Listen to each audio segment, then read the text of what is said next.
Well, I know he was gonna do a in-person and a Zoom hybrid thing or try. Yeah. Morning. Morning. Should write down the whole. Let's see. We got 13, that's almost everybody wants to be coming in person. Get this one here.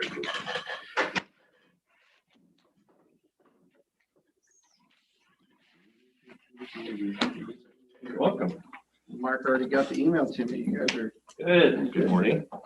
Morning. Might have to adjust our camera, Jake. I think you got bumped again. You're gonna be half in and half out of the video. Nothing to care, but. Oh, yeah. Already said that I'm making up. Sorry. He usually does that to me, so I'll feel bad. They had bumped stuff yesterday because Richard was set up first. Better, that works. Is that better? Yep, no, that works. Fine.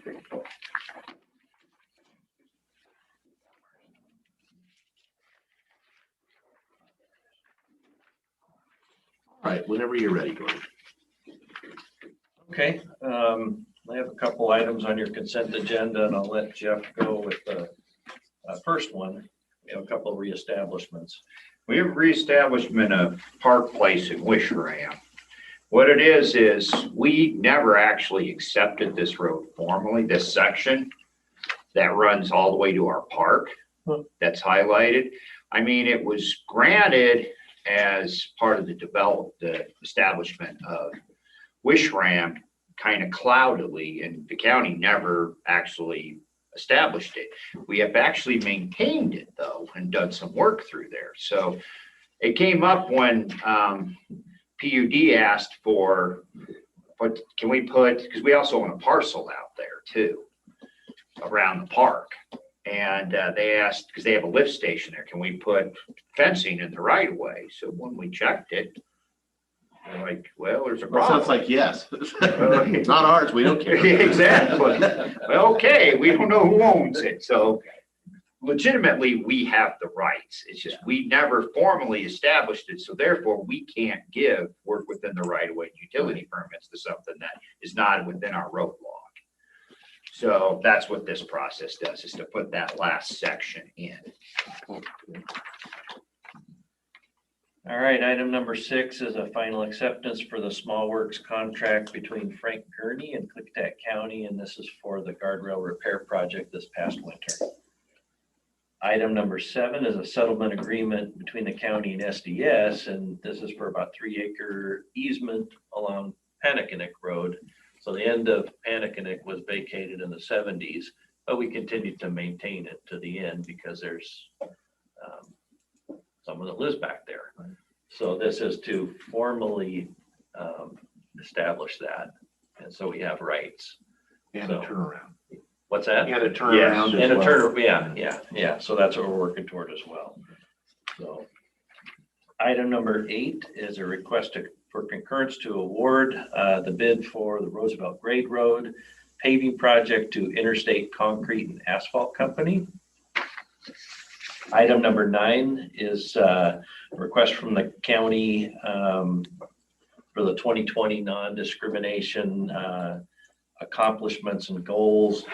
And this is another requirement that we have to do annually as part of our standard assurances form that they require that we submit. So we're working on the plan. So we signed a plan before they sent it back and said, we changed the form. So I'm working on that, and that'll come in. Actually, we'll finish that this week.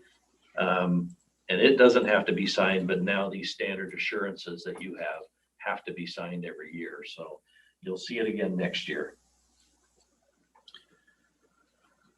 On the construction side,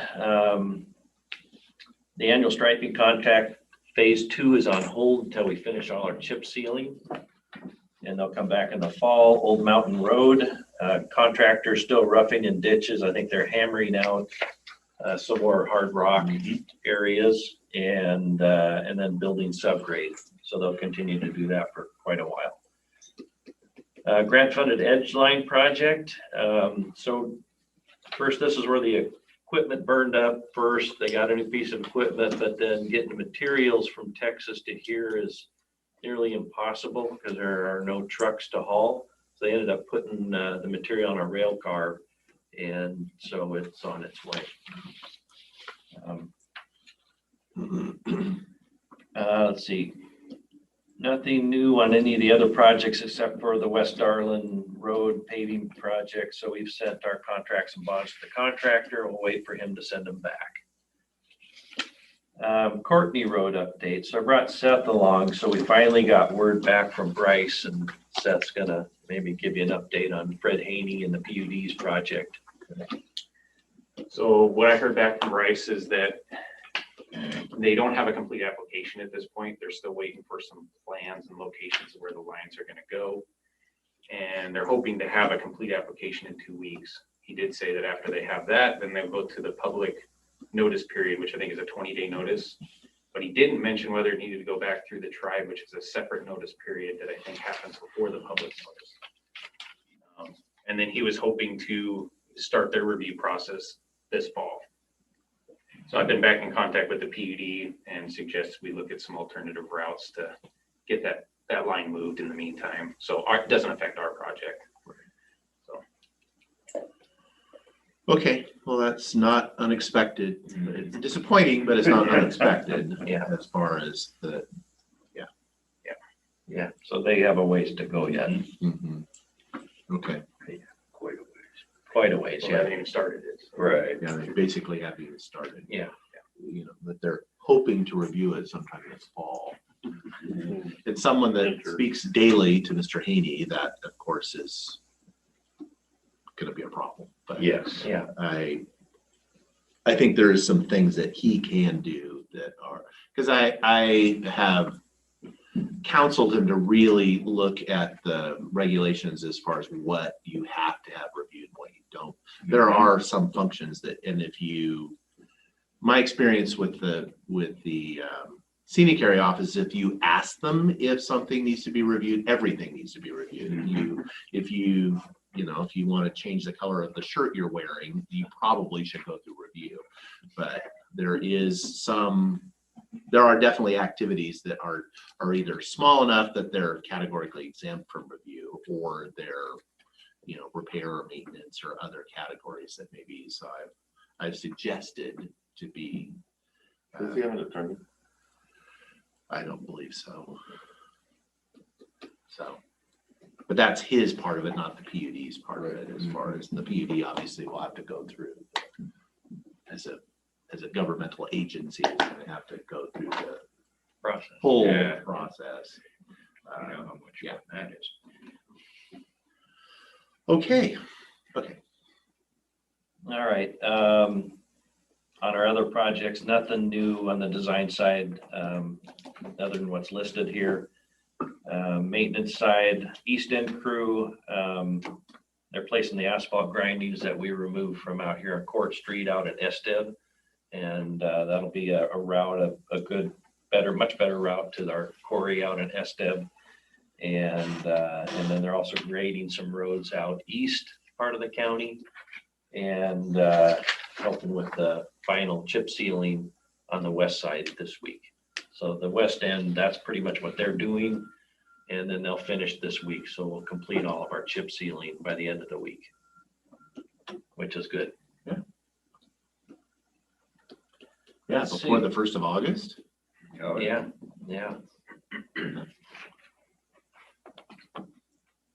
Let's see, facility side, the work on the building, they're starting to set forms for curb and gutter. On Court Street, they're excavating for one last wall on the backside in the alley. And there's a gutter, the concrete gutter that goes back there, and curb to keep the water away from our building. They'll work on that. And then there's a little bit more storm drainage to put in. Last week, they ran into a problem. They excavated to set the last catch basin on the corner at Grant and Court, and discovered that there was a hidden line that wasn't identified, and a catch basin that the city at some point in time had buried and just put a steel plate over it, and which was in a different location than where we had thought it connected. So it's a lot more work. And so what we're going to do, since we're kind of redoing the whole corner anyway, And so we're changing the plans so we don't install stuff we're gonna throw away, and then we'll fix it when we build our parking lots next spring. So right now it'll continue to work as it has for, who knows how long. And we'll fix it when we do the parking lots. Let's see, inside the elevator is kind of one of the new things. They actually are moving it up and down temporarily by generator power. So that's almost all put together and installed. How did they put that in the shaft? Did it come in pieces and assemble, or? Lots of boxes of parts, yeah, and they just assembled and welded and put it all together. So that's coming together. They're actually putting down flooring, the final flooring in our storage room, so they're kind of protected pretty much. And the sheet rockers are kind of finishing up in the stairways, and then the touch-up locations that they have to finalize. Painters are mostly all done, except for all the touch-up that'll happen. So when, as far as the electrical, as far as they're still on generator, or Yeah, so when they can get how close are they to getting, not that it really matters, I'm just curious, as far as, because I know, so they can get on to the building supplying its own power. right. They tried a couple weeks ago to get final, but there's more work. The electricians are actually the one sub that's a bit behind.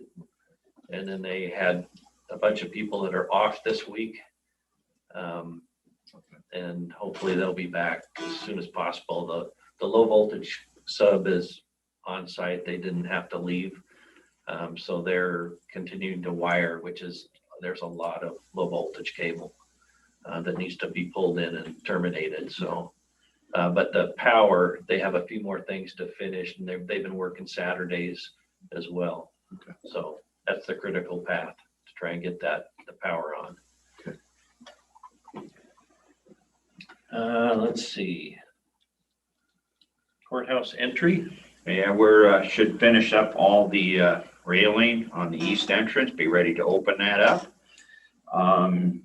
We're also placing stucco on the east entrance. They'll come back and paint everything at once because they have a sub that comes in and paints. They only want to bring them over from that area once.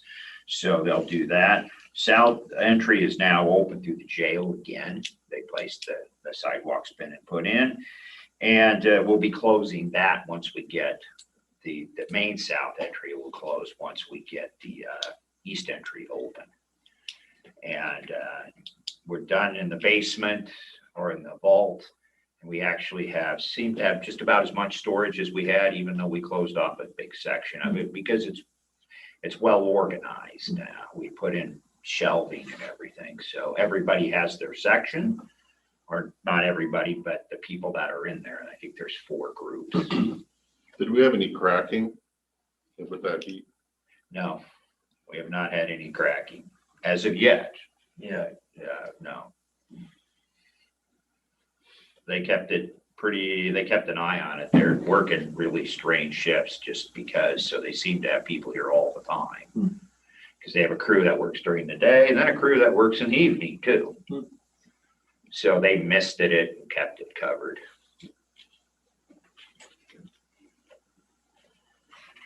Up at the fairgrounds, we're kind of scrambling to get things ready. There's a few items that we have to take care of, the new PA system for them, and then all the normal things that we get set up, and other last minute things that the fair board has asked for. So we're working on those things up there. Radios update. We're actually working with Lauren. I want to go out tomorrow because we have our archaeologist scheduled to go out next Wednesday and do the site survey. So we can at least get that going. And at that same time, then we'll also work through what our agreement's going to be. But I want to keep moving forward with you. I did hear from our archaeologists, though, there are no known sites in that area. So that's good news. Just a heads up on Night Road. So one of the solar companies, biologist is going to go out. They've asked for permission to work within the right of way, so they'll be parking along the road. So a call could come in, but that's what's going on. So they do have permits. They're doing what now? They're wetland biologists, so they're looking for wetlands, identifying them From the road right away. in one location, then where there's a stream that crosses, so they want to identify it within the right of way. And I'm sure other properties as well, but they have to get a permit to be in our right of way. So, and they did. Tim, What's that? remember the Tim thing? Go ahead. Oh, our guy that runs the firearms training facility for us has, I don't want to get into the whole thing, the medical thing, but he has a medical, could be a potential medical issue. They don't know for sure. And if it becomes that, they have to do something immediately, quickly, and basically as a knee replacement. And they think it may be infected. And if it's infected, they can take it out. That's how they fix that. Yeah. And if they do that, then, you know, when he gets the results back, they'll immediately take him in and do it. So what that says is we kind of need somebody in the wings just in case. Temporary hire to fill that. And we have somebody that's been there helping and everything, and, you know, but we have to have approval to do that if we need to. How long do you think it would be for? Probably 3 months, 3 to 4 months. He doesn't seem to think that, and he'll still be attached. But I mean, you're not going to get around very much. I don't know how long. I wouldn't imagine this would be a budget hit, because if he's not getting paid for. Right, 3 months, exactly. It would be just the pay one it and the right there. same. We wouldn't have 2 people. Right. We would only have 1. So it wouldn't change anything. It would just change basically somebody on there. Yeah, that's all it would do.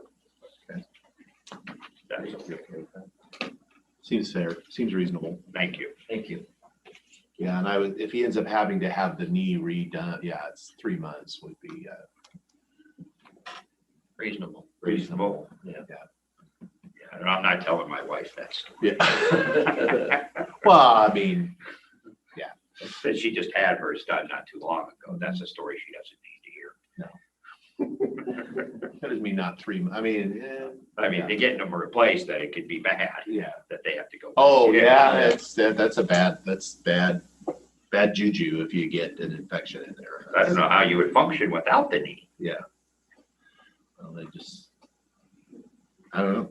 Not well. I don't want to fight that. Moving on, that's right.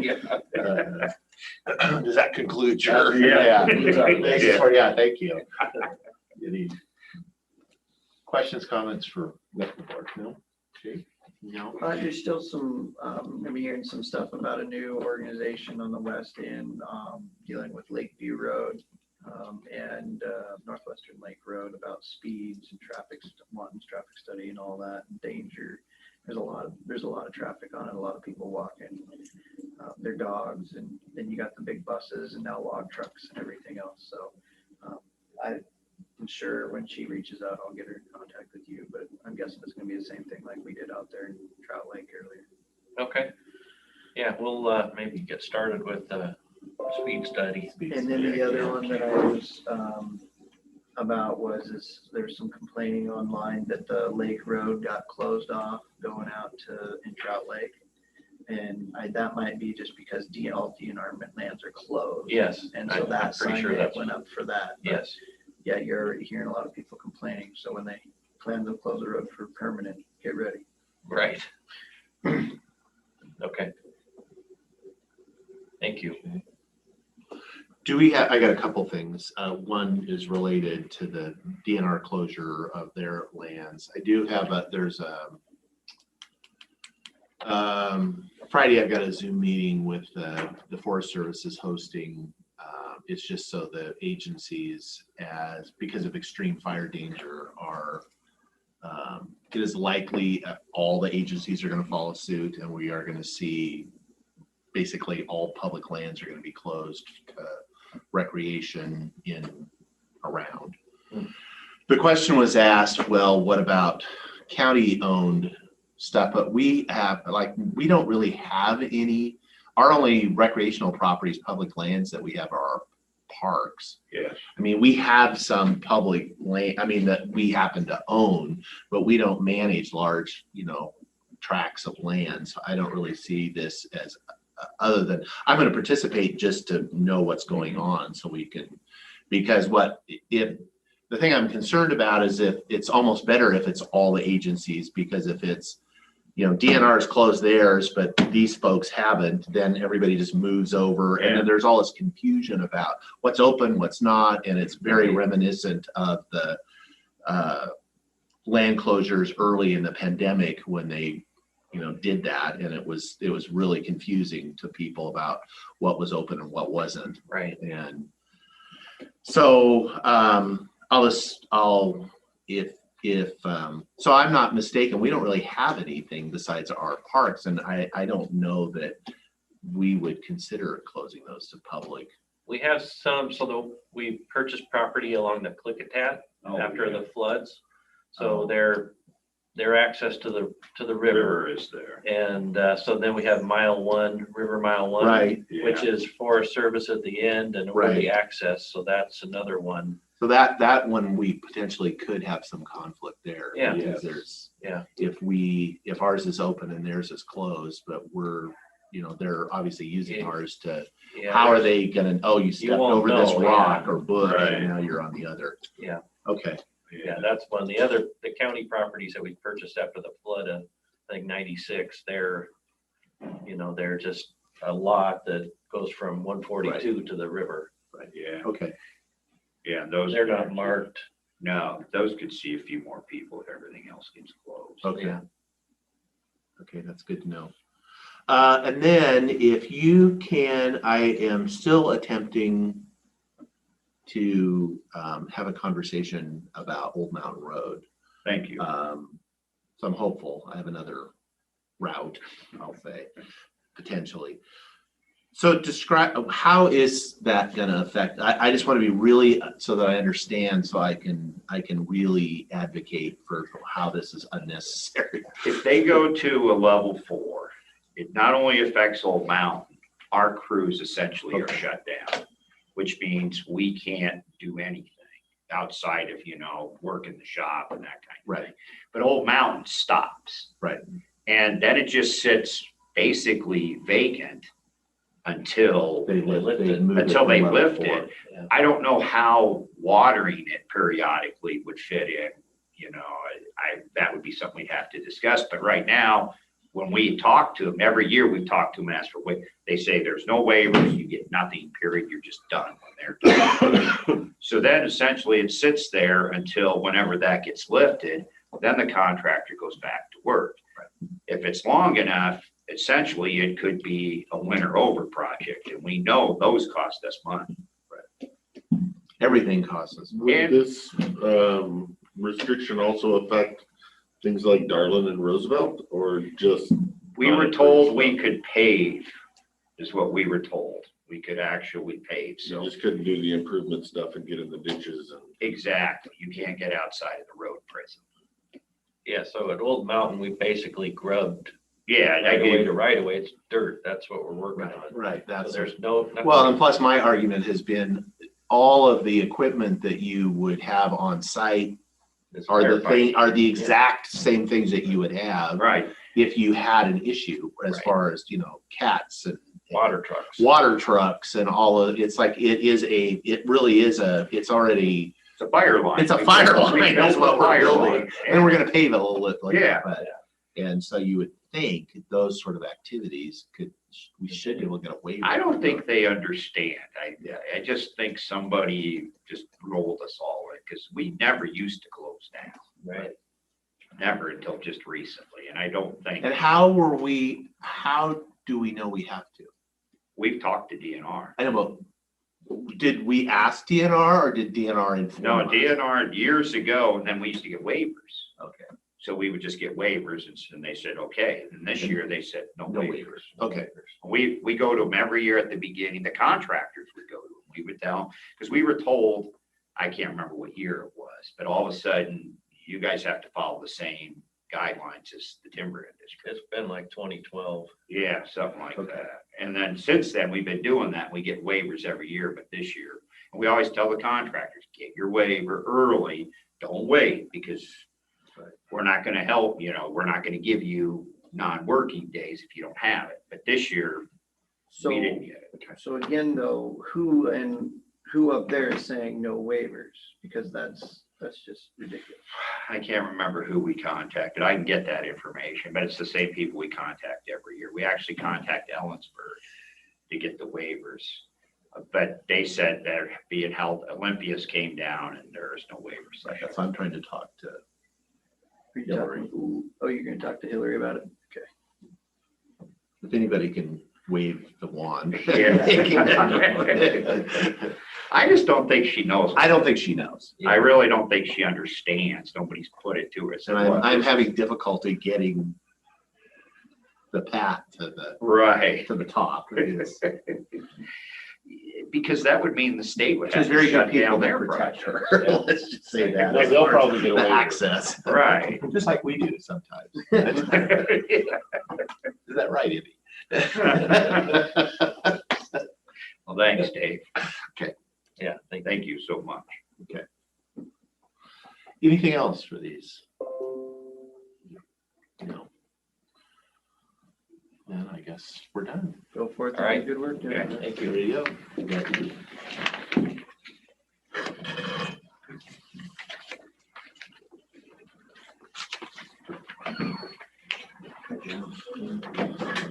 Well, hello, Ms. Fry. You can.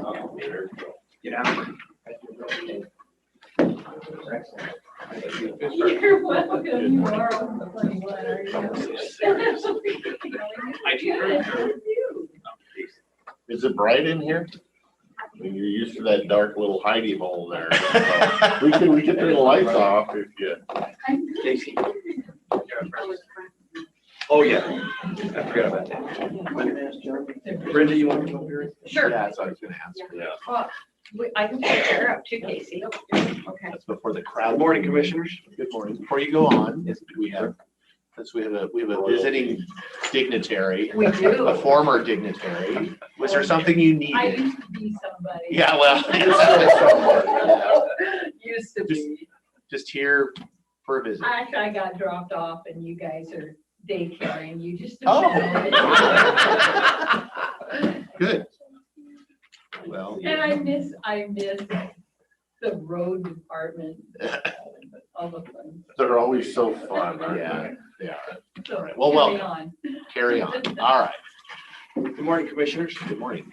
So add to our agenda this morning. So we'll start off with a request from the auditor's office, and then we'll go into executive session at the end of our presentation of Public Works to discuss an issue with you. So just keep you up to speed on the changes. So the auditors, as you know, has been in the eternal search for chief accountant. Unicorn. She's in serious discussions with an applicant that they recently interviewed that has almost 20 years of public sector finance director level experience, and as well as 4 years as a budget manager, 3 years as a controller at a nonprofit environment, bachelor's degree in accounting, master's degree in finance, has a CPA. The license has lapsed in another state, and she's in the process of getting that reinstated and transferred to this state. So the auditor would like to be able to extend an offer at the senior accountant 2. Remember, we posted 3 positions: senior accountant 1, senior accountant 2, or the chief accountant. So it's grade 71, 72, and 74. Since the person doesn't currently possess a CPA license, we'd like to offer this person a senior accountant 2 position, range 72, step 10. And then once they are able to get that license reinstated, then they would be eligible for promotion to the senior accountant position, of which we put them at range 74, step 7. So the motivations on this person to get that license reinstated, for them to move to the level that they easily qualify for. The 72 is a preferred CPA, the senior accountant 2, the chief accountant is a required. So puts a little motivation on them to do what they're already in the process Right. of doing. She says she realized it lapsed and she's like, yeah, I'll work at it, but she said, that'd be the incentive.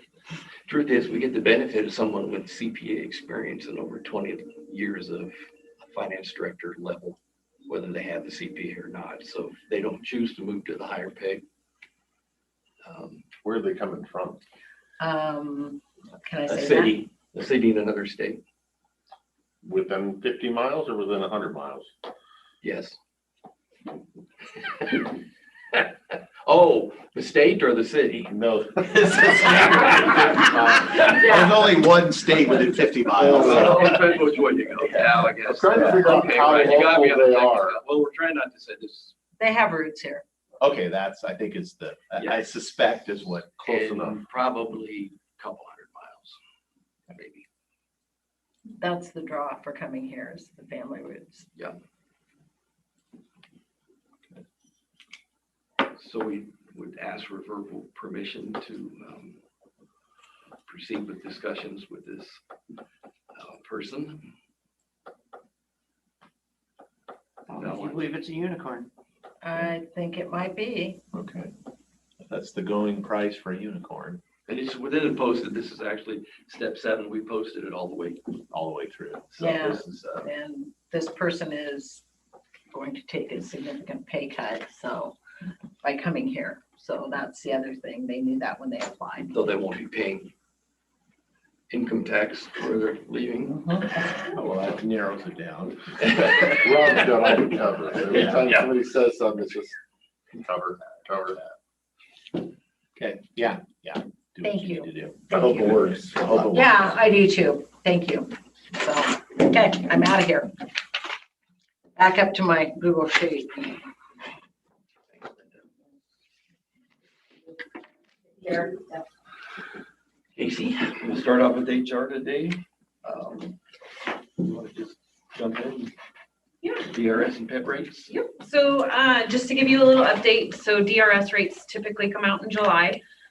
They did decrease this year for the employer and the employee contributions for, Why? I don't ask, I don't know. This is the first time I've seen a decrease in PEP contribution rates in a long time though. And so I'm the very employee, suspicious. right, the employee contribution Makes no rates for PERS 2 decreased from 7.9% to 6.36%. And then the employer contributions also decreased with PERS 2 and PERS 3. So So it could be that PEP went down, right? So it could be, So PEB rates for us will come out in typically the end of August. The composite rates for the state agencies did decrease for January 1st to July of 2021. And so hopefully that will kind of follow suit for us, but we won't know what our rates for 2021 or 2022 will be until the end of August typically is when they come out. So and it could have been that it went down for the state because during the COVID, a lot of folks, and this is true, hospitals in this region did not go to doctors during the COVID. It was harder to get in, and so a lot of people put off going to doctors, and a lot of elective surgeries were put off. Well, So, they're switching to telehealth too, so that's cheaper than. so it could be this year those elective surgeries took place, and next year the rates will go. Like that's an explanation for me for PEP, but not DRS. Right. DRS makes no sense to me. The only time I've ever seen that was in,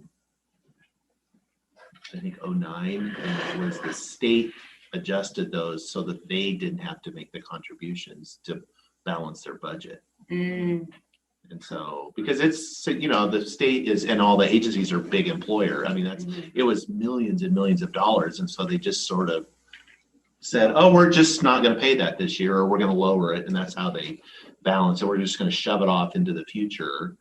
Yeah, well, and I think It's- Jen will have numbers for you. Yeah, and the I'm, difference- we've already been talking. This is not Yeah, a surprise. in just the employer contributions for the DRS. Yeah, rates. we'll- So, mhm. The budget impact would be a savings of roughly $330,000. Right. For the 2% decrease, and I think it's safe to say your assumption would be accurate, considering everything that has transpired within the RSP plan. Right. So, The state saying you. Yeah, so- Here's your gift. Just means you'll pay for it next year. right, that's the only caution when we're doing the budget. It's like an airplane in Dalesport. It's not a real, like, don't count on it because I think it's an anomaly. And so it's a nice anomaly for this year, but for us, but Yeah, and these rates will be effective, were effective July 1st, 2021 to right. June So 30th. I mean, in a sense, the savings will get split out across 2 budget years, so. Okay. Yep, so just to give you an update on our student summer interns, we did hire 6 interns that will be, all of them have started working.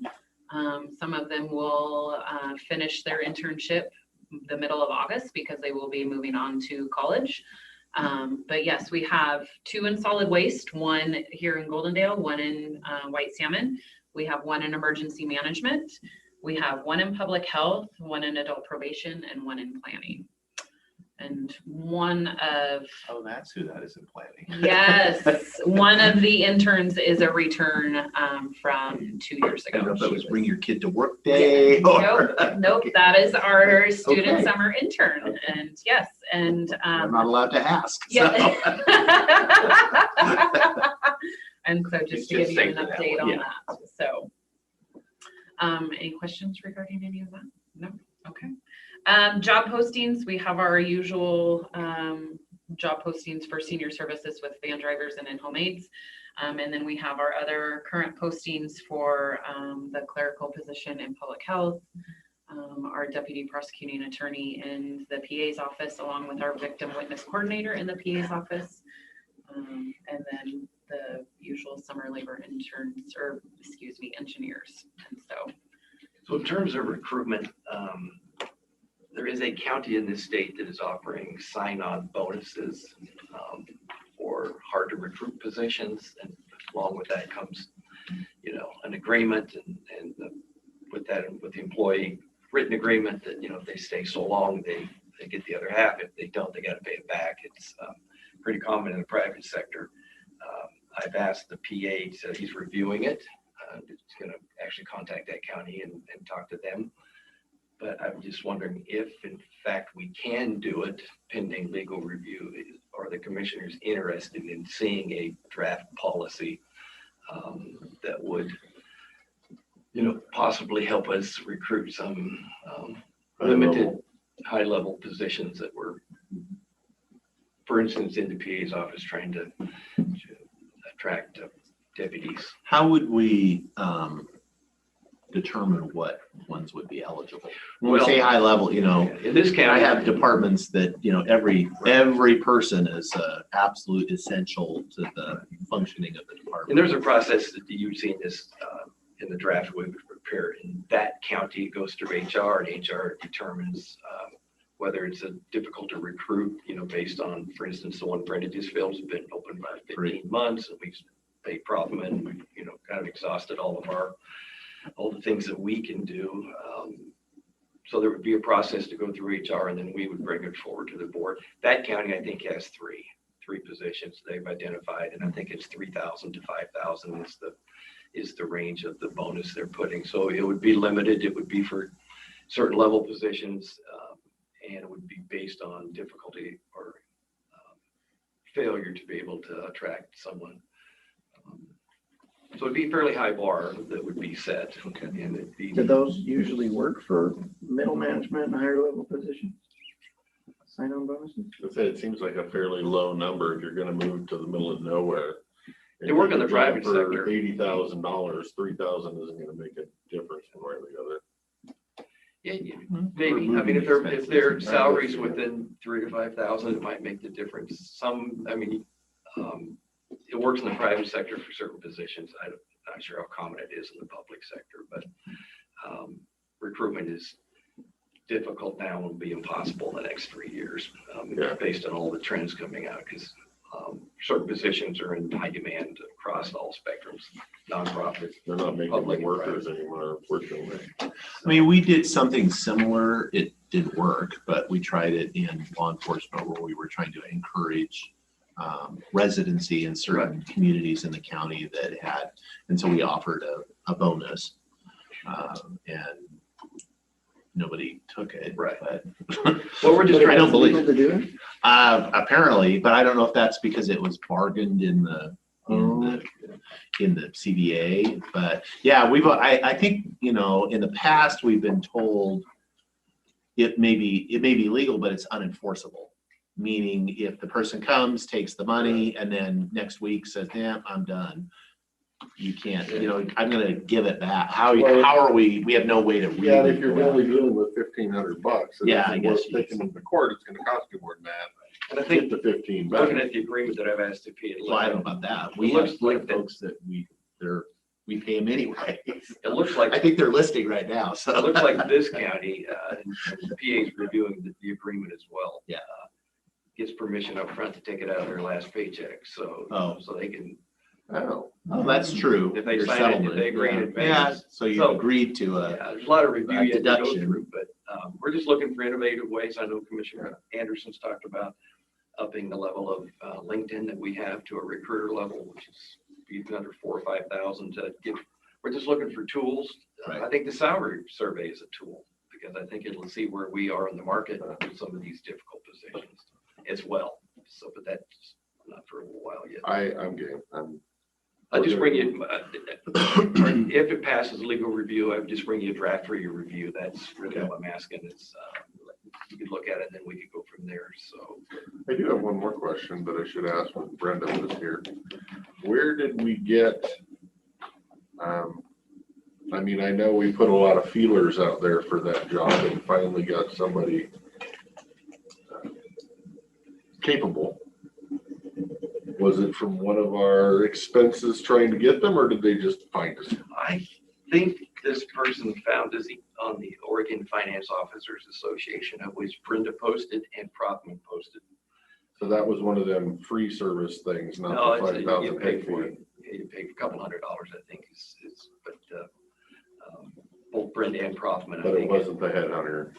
Well, it's hard to tell. Both of them had posted it, both of them have access to that, so be hard to say the one she saw who posted it, but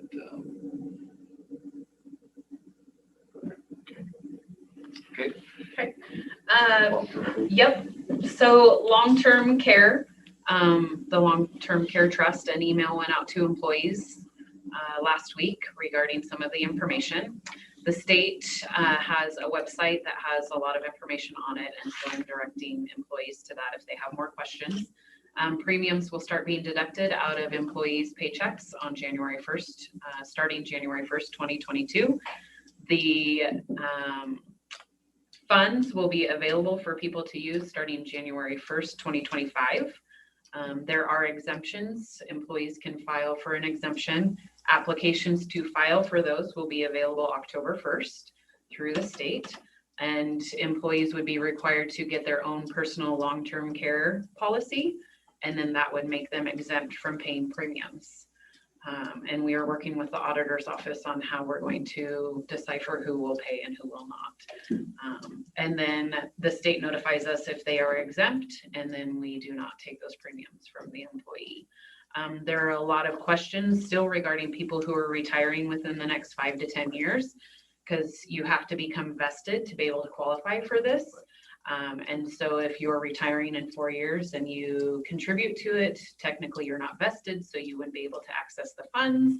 And the state during their webinar last week, yes, said they're looking into it, and they're trying to address some of those questions and issues to see how they can move forward with that. working with In a that fair, equitable way that Yes. I'm required to pay into a fund I can't actually ever Yes, access. so as of right now, you either, Well, yes, That's a good example. yes, so as of There's no right now, you chance. either have You to have a pay chance. to it or Right, you you guys get do. exempt and then you don't have. Yeah, really. Yeah, really. Thank you. Thank you for my chance. Yeah.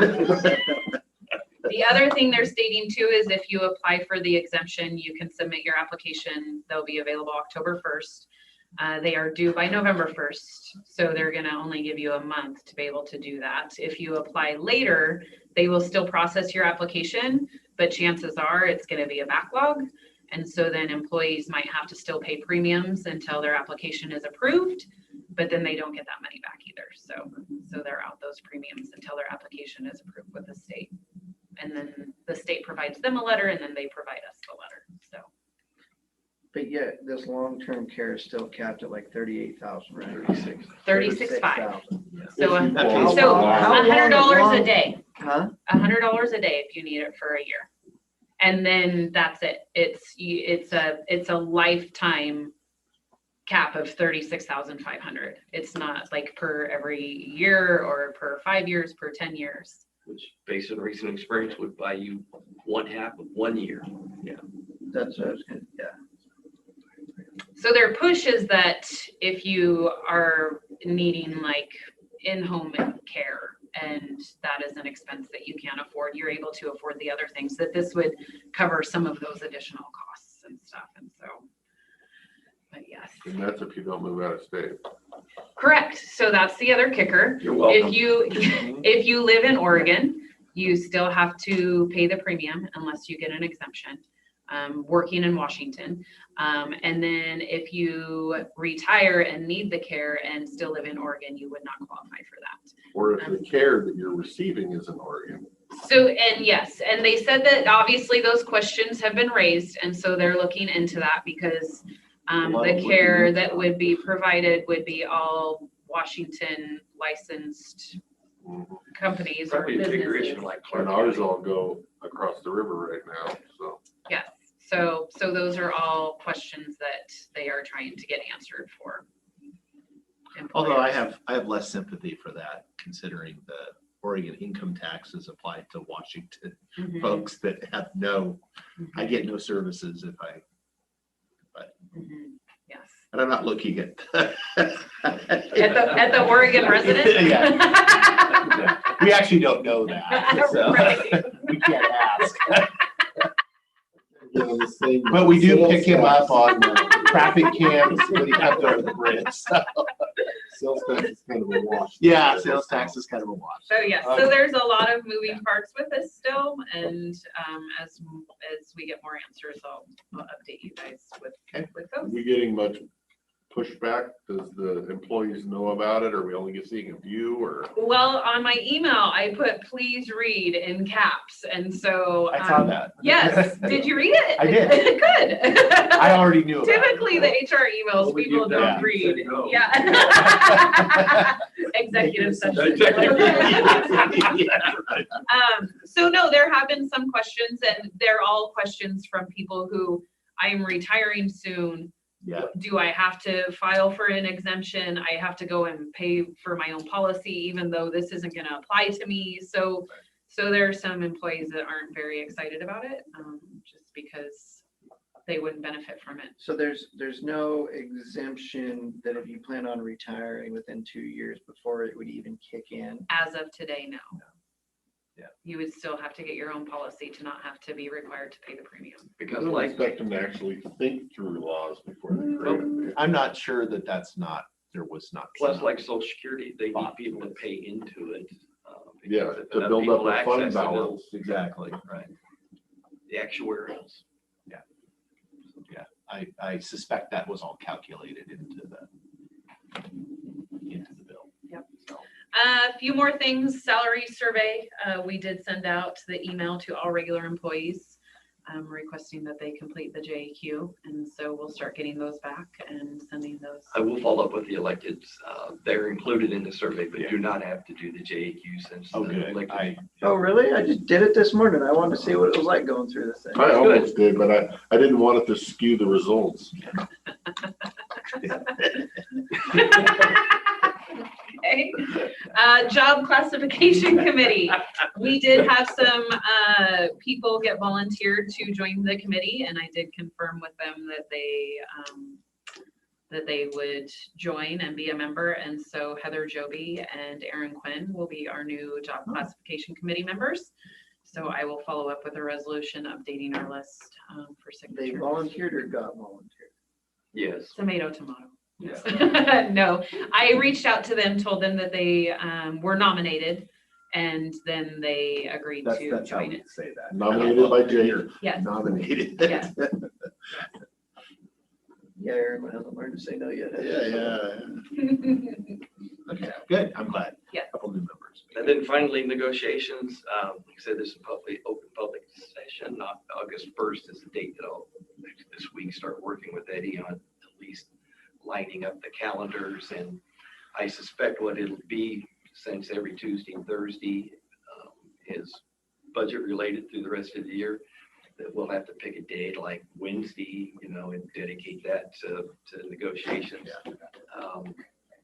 Would be Monday, Wednesday or Friday. Wednesday probably works, gives us time to, if we do it on a Wednesday or Friday, then we can report to the commissioners the following Tuesday if we need to. So, so as soon as Eddie and I come up with what works for them as well, then we'll try and get it on your calendars and we can determine who's participating and what. But pretty much your fall's booked, I think.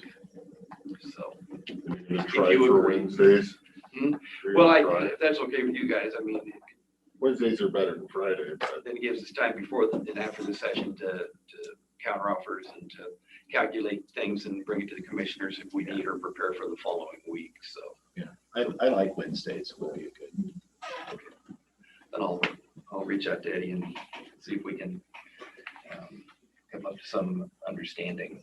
So I think that concludes it for HR, unless commissioners have any questions. I thought you were gonna schedule us for defensive tactics. Yes. Remember, just zigzag. Okay, Out good of to the know. building, Okay, zigzag. zigzag. All right. All right. It was handled professionally and appropriately. Yes, all right. No that's one was good. harmed in the making of this movie. Yes, that's good. Yes. As long as Okay, you well, I don't heard cry. you're the one. As long as so- you don't cry, we're Okay, good. That's right, that's right, don't cry. I'm not sure who needed the protection. Yeah.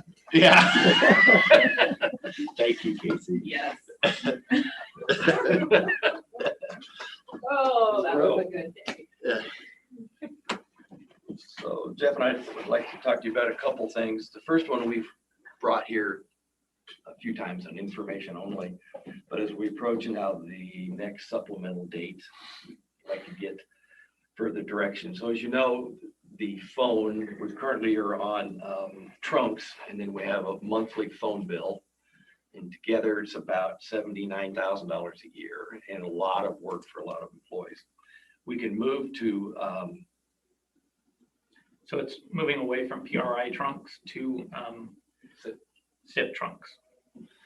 and so that would eliminate $6,600 a month in expense and the long distance phone bill and all the work that's associated with that. And the new cost would be $1,300 a month.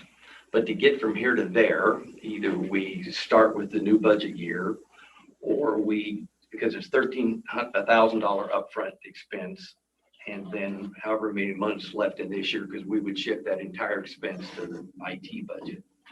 So we need to have moved $19,500 into the IT budget to cover this expense, and that savings would be from the department's funds and departments spread over 40 different bars numbers, saving the expense, $200 in some cases, $300 or $400 a month in some department cases. So the county would save the money, but we would need to actually physically put money in the IT budget to make the transition, or wait till the first of the year and then budget the $13,000 and the new expense for the whole year, and then the departments would not have that expense. So I hate to keep burning money through the rest of the year just to.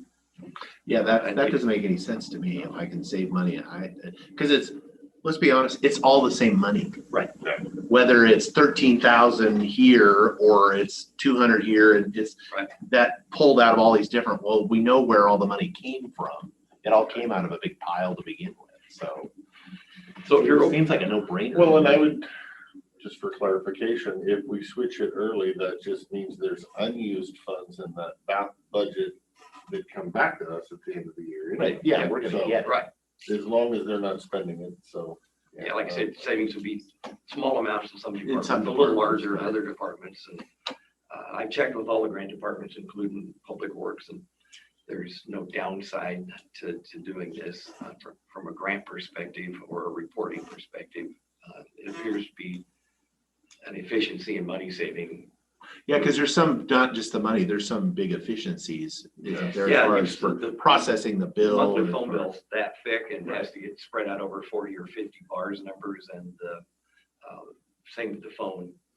So it'd be basically moving us to that voice over IP system, right? To a certain extent, yes. I mean, we already use a VoIP, but, and also no more long distance codes. So there's that too. Win-win right there. So if you're okay, then we would bring it Because I've forward. been terrified I'm gonna forget mine, Yeah, right. because it's not written down, it's been the same one, I just automatically, but I'm worried the day's gonna come, where I'm like, No, what is I did that? Couple times Yeah. and it isn't right and I pick up my cell phone. So we, if there's general consensus, we would bring it forward in a supplemental budget and then be planning to make that transition probably in August, September, whatever lead time we need to. So in essence, by the end of the year, it'll have paid off the 13,000. So we're not sitting on a new 13,000. Right. It is, the chair, it all goes back into the bucket. Right. So. Is there any value, since, sounds like we, go ahead and do it, and maybe it's not, maybe it's because you said some departments, it's not much money, but others, sometimes it's is there any value in a reminder to the departments that you're gonna have a surplus now, don't spend it on something else? That's what I was trying I to mean, do. a couple $100, nobody's gonna track that much, but some of the larger ones where Yeah, it's like this, we expect you to we're now paying the phone bill, you're not. We want the money we gave you for your phone bill. Give it back to us. You better send it back to us at the end of the Because that year. works with your children. Because yeah. I'm still paying my You're on a roll. 3-year-olds. Like I said, that was what my Don't expect too question much was. from this If conversation. there's a potential that they can rob it out of their phone fund to pay for something else, if that is available, then I want reminders to them to not. If we're paying this now, you're returning that money, don't go blowing it on something else. The other side of that coin is departments can count this as part of their 3% reduction proposals, because for a department that's $400 or $500 a month, that's $5,000 or $6,000 that they're not going to incur an extra that they incurred last year. So they may count it towards the 3% or they may not. Well, that kind of screws us over if they do, because it's really not a 3% reduction, because it might be a 3% reduction, but it's not saving us any money. Well, the money the cost does go away. The 60,000 is a savings. Yeah, that's true. Across the Across the organization. spectrum. So. Forget I said that. We won't put that in the memo. We'll put that in the memo. Well, I mean, if I'm curious what my seatmates, if that's even, or Jen, I mean, is there any value to that? Is that just gonna piss people off?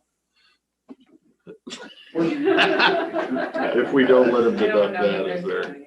Yeah, I think it's, I think And by we the time know. it's implemented and the savings starts to happen, you're probably already gonna be in the budget workshops anyway. So Right. have the conversation then. Yeah. Would be my suggestion. Okay, those of you listening right now, though, informally, we Duly- want our duly money, noted. we want our phone money back since we're paying your phone bill. Same thing I tell my kids. but Hopefully it's more effective. Only kid now. It will be for me. The 27-year-old pays his own phone bill now, so only recently. Only recently. So wait a minute, I got 4 more years? That's up to you. We met with the auditors yesterday to go through some recommendations that they had that we're working on the last big one that we have to. The auditors are auditors or The state auditors, our auditors sent us over to the other auditors, the state auditors. And one of the big deliverables is a disaster recovery plan for what happens if a department, due to some unforeseen emergency, is at a business, has to move to another location, or if an entire building So the IT staff has been working on scenarios about how we get internet access and IT access to support the departments that have to vacate their premises, or we have to vacate an entire building. That all, if we had one, it would have all changed when we all move into one building. Right. And so the next step is, they've created a flow chart of scenarios. Now, Gordy, we're going to meet with the public works and facilities folks, because it really has to dovetail with what their plans are. You know, can this department move to the fairgrounds? Can that department, you know, what are the scenarios if we lose a department and or entire building to, you know, to continue to be able to operate? And then the next and the final piece, we'll meet with every department, find out what is critical in terms of IT infrastructure and information, so that they can meet the minimum, initially get up and be tiered, phase-in approach, what's absolutely essential and required by law that they have to be up and running in 24 hours, and then what can be phased in over, you know, a time frame. So it's quite an exercise, but the state's requiring us to do it. So I think it's a good exercise. I definitely see value in it. I question why this is a state auditor. well, they did an IT audit, and they've issued a number Again, I renew my question, but that's neither here nor there. Yeah, but I mean, the downside is if we don't work on it or respond, it becomes a finding in the audit. Right. And we're working diligently. I'm not willing to die on that hill as far as for. And some of it's good, you know, we came to you. Again, these are good things. We Right. should be doing that. I think. It's just scenario planning, and you hope none of it ever happens. And now that we're all in one building, three buildings, I guess it makes it easier and more difficult.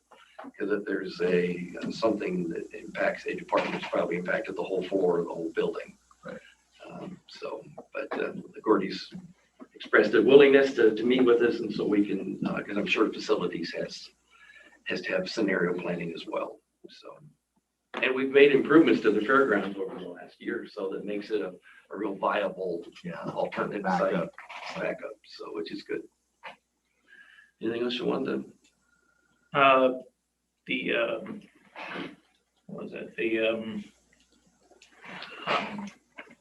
Security review for new devices or software going on the network. IT is working up a procedure to evaluate any new devices or software, because right now people can just put whatever they want on the network. So we're trying to evaluate its potential risk prior to it going on, and then have a procedure in place to, like, if I say it's too risky, then they can go to Rob and kind of escalate through the chain of command to get it put on the network, or to get it denied. So, and part of that dovetails with another part of the state auditor's IT assessment is a risk assessment. We have to have things in place to assess. Every time you plug something into the system, you're poking a hole in the balloon, and if it can go out, things can come in. And at least one county in the state's been completely shut down. Well, I'm kind of surprised we even allow outside IT to plug anything. Well, almost anything you buy now, and Gordy and I've had this discussion with the new building, almost anything you buy now plugs into the internet, HVAC systems, automatic curtain systems, because everything gets updated. Lighting Right, systems. but they should all have to be going through IT to make Right, sure they're not So what we made do in is Iran. create a separate network and keep things off the critical network, so that Right. if something's hacked, it's not hacked into the Ransomware. critical infrastructure. But Somebody that's wants to expensive. hold our shades ransom. Yeah. Our blinds will be going up and down. Yeah. Okay, we can live with that. So a lot Just of pull the times plug. those findings departments don't fully comprehend them, and I They don't understand see the that risk because they don't deal with it the just has risk. to plug into the internet and Right. for software updates and things like that. But every one of those is a potential risk to the county. So, which is Jeff's job and his team's job to try and mitigate. There's risk in everything we do. Trying to mitigate it is what we try and do. No, thank you for that.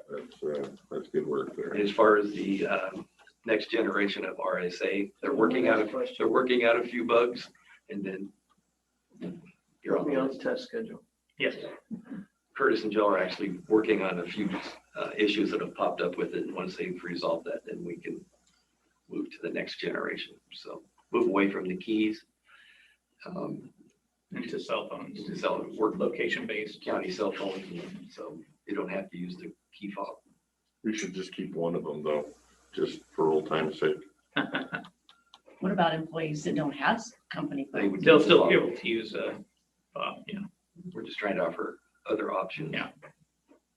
So I think that's it for No, IT. no retina scan or Blood. blood DNA.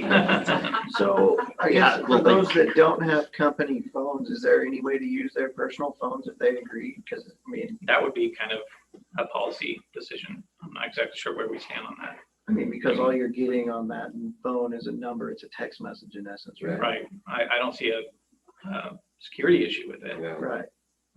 We've just been reluctant in general, and Yeah. again, we have to look into it. I think you make a good point, but people using their personal cell phones, that in itself probably wouldn't be a public record, but people use their personal cell phones for anything work related, it becomes discoverable. So I'm sure the PA is listening and becomes, because it's just got county records on it, text, emails, chats. It's your phone isn't subject to the same discovery that a county's phone is. So a lot of people hate carrying two phones, but until you went through 10 hours of depositions, trust me, it's a lot easier. But technology is advancing all the time, and hopefully we can get to the point. In Oregon, they solved it by counties pay stipends to employees to use their personal phones for county business. And so it's ethically correct, but it still makes their personal phones discoverable. That's not this state. So it's, But then again, like if your personal phone's discoverable and now everything's on the cloud, you just like, here's my password, enjoy.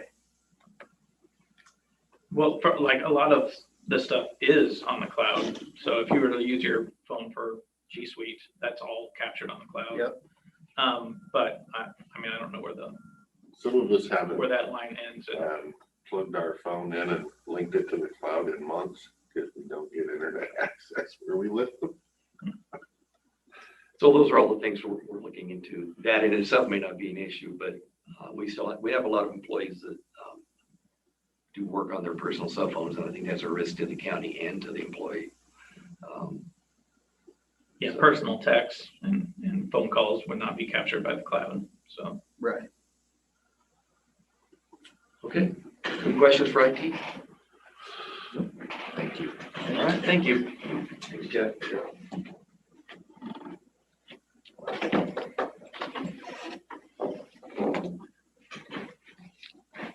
Business services. Hello again.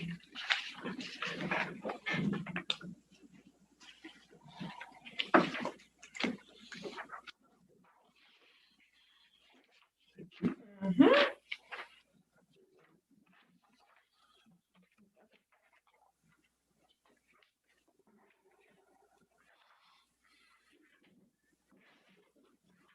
Okay. Morning. Good morning. Let's start with the American Rescue Plan. And I'm sure all of you know, but I just want to cover this. In order to receive any federal awards, we have to have a SAM registration, so federal system award registration anyway. It was expiring in August. So in order to continue to receive American Rescue Plan dollars and infrastructure dollars, we had to make sure that that was active. I've now been made an administrator to that account, and it has been renewed, so we have till 2022. We've received $2.17 million from American Rescue Plan dollars that's parked in Fund 125. The interim report, the first report for that is due within a month. We're supposed to report, it's my understanding that we're supposed to report obligations and expenditures, and any program data that could be related to lost revenue, that we could be using it for lost revenue. So I went and double checked today. Treasury portal, what I thought was a glitch, because it was only pulling up report information for the emergency rental assistance program, which we're not a part of, is not a glitch. It's just that Treasury is still developing the reports that need to be filed within the next 30 days. So And the unknown is whether it applies to this batch of money or the first batch of money is, they're negotiating the infrastructure deal in the Senate, and one of the funding mechanisms is clawing back unused COVID funds, whether that be the first funds that went out or these funds or future funds. But I think it makes it very fluid if the Senate reuses some of these funds that are floating around the system. So everything's probably in flux to some degree. No, and we haven't learned anything from CARES funding. It's all gonna be the 11th hour, it sounds like, with this one as well. Speaking of CARES, the state auditor is focusing on the CARES CRF funds, the $1.682 million. So since the beginning of July, I think it was back in when I was in Spokane, the state auditor has been contacting me and we've been going back and forth. There was confusion between the state auditor and the county because Treasury used the same CFDA number for anything CARES related. So it was the Superior Courts, it was economic development, it was our 1.682 of the CRF funding. So on the CFA annual report, all of those were filed under the same section. So she was asking me, where's this $2.12 million? Like, that's not, I don't understand what you're talking about. So we got through that. It took until last week actually to get through all of that and the back and forth for where she understood. And then, and so now she's got all the data. She's released some testing information and the auditors are now pulling timesheets and AP batches for her. So hopefully it's off my desk for now. The good news is, we anticipated this, we being collectively the county, which is why the grant committee or the CARES committee was created initially, and a lot of work done to cost account and to, track these dollars, because, we all anticipated that the state auditor was always saying there would be pretty intense audits. So hopefully we've yeah, she was really focused on how we communicated those funds and what was eligible expenses across the county. So she was very pleased that the answer was we had this working committee of people from various departments throughout the county who were financially minded. That seemed to appease her. A few times now, the treasurer has come in and talked about Fund 626, the Wind Farm Sales Tax Exemption Fund.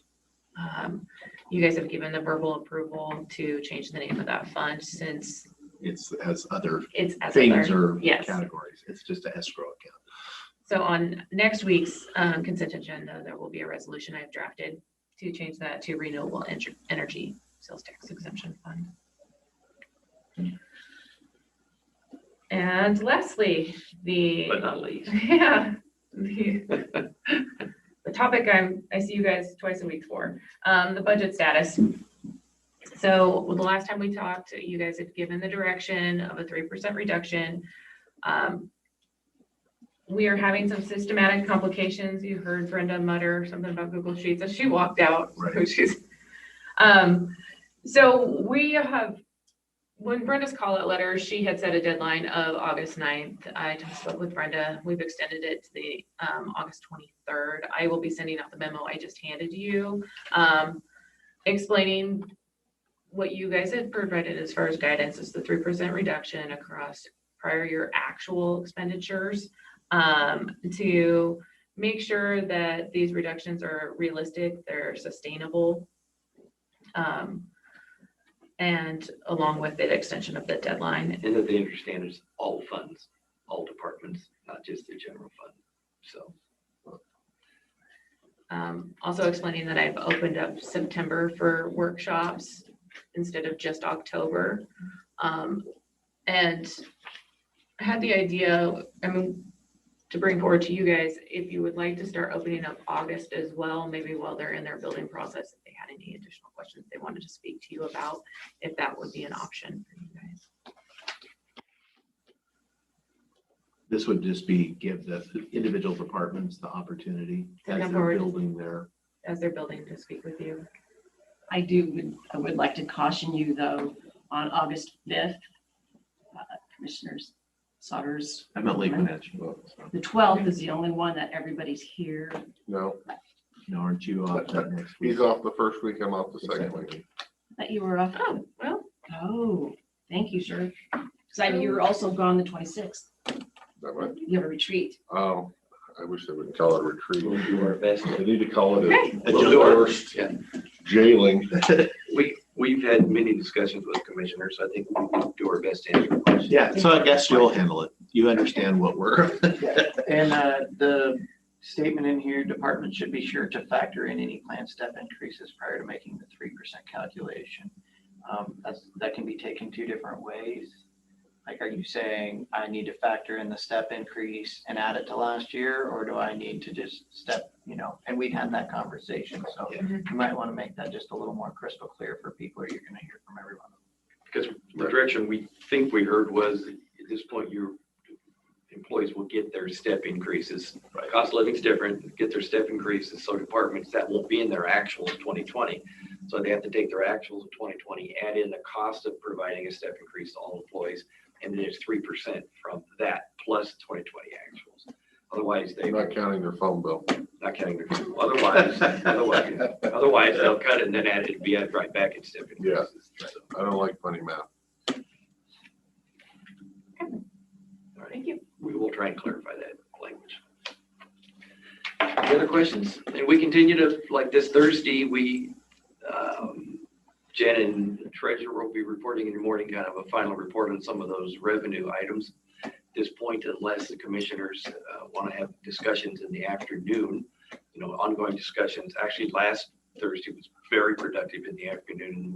It really helped us put together the direction. So we can wait till Thursday and see if you want to continue in the afternoon. At 11 o'clock, I've made an appointment with the contractor who will be installing the AV in the commissioner's chambers. And so Commissioner Anderson and I will be meeting with them. Of course, all the commissioners can go over it if they want. And they're going to be meeting with the project manager and the general contractor prior to 11. And then we can go over and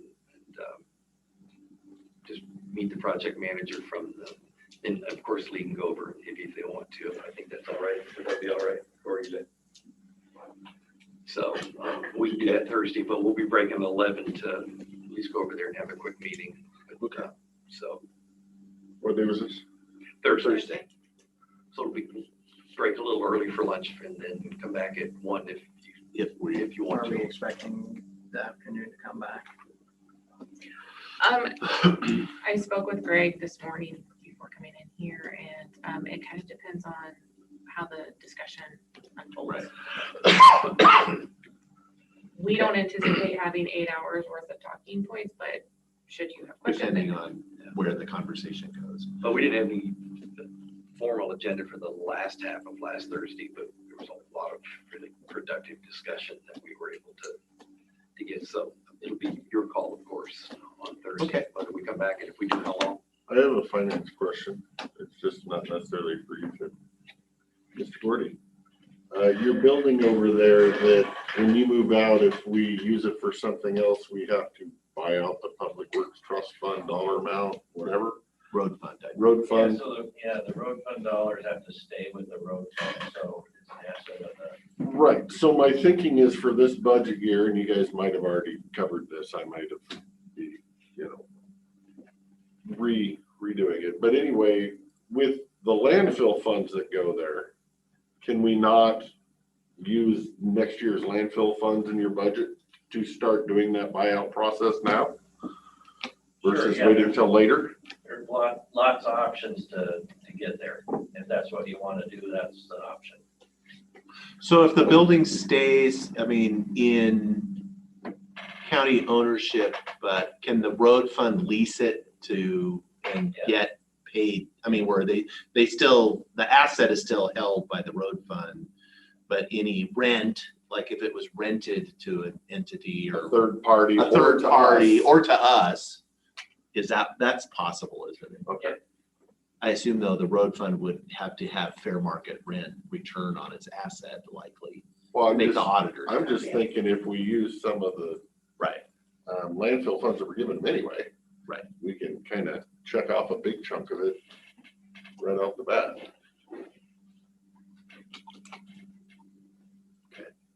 Any idea what that number is to buy out that building?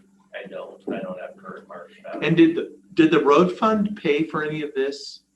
No, and so when we talked about this, the building and how we would do something like that, we did talk about, we can be charged rent. To counteract that. Yeah. Yeah. So there's lots of different. Yeah, that's right. I think, yeah, because we had this Right, discussion. and I knew years that part ago. was there. I'm just Yeah. thinking if there's $1 million that we could cut right off the top, that would make the term of any buyout a heck of a lot shorter. Okay. Sounds like there's multiple options. We'll probably do all of them. I hadn't heard this one, so I wanted to throw it out there before the budget talk started. Okay, any other questions for fiscal services budget? Nope. I think we're good. All right. And then if there's no final questions for our departments, then we'll ask to go into executive session and ask that Gordy and Jeff stay as part of that discussion. And the purpose is obviously not litigation, must be employment, I hope. Lee, G. sorry, thank you, Lee. Okay, oh, it's on my sheet, I'm Oh, sorry. Thank you. How long do you think you'll need? 5 minutes? 5 minutes. Okay, we will go into executive session in accordance with RCW 42.30.110.1 G to review the performance, discipline, or qualifications of a public employee. I'm assuming that's what G is. Right. For 5 minutes. So all right. Well, since we sort of announced we're done until 1 o'clock. Everybody back in. But we can Tell them we're going to lunch. tell them we're going to lunch, so we will adjourn We did until. not make any action in executive? No, we did not. So we will adjourn for lunch, or we will recess for lunch, not adjourn. We will be back at 1 o'clock.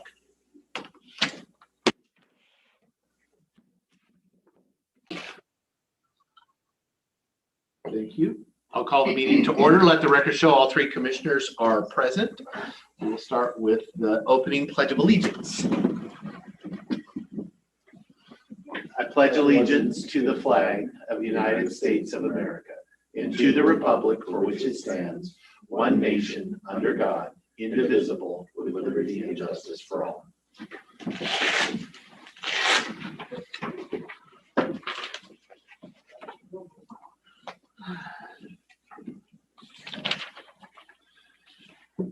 Okay. I would look for a motion to approve the business agenda So moved.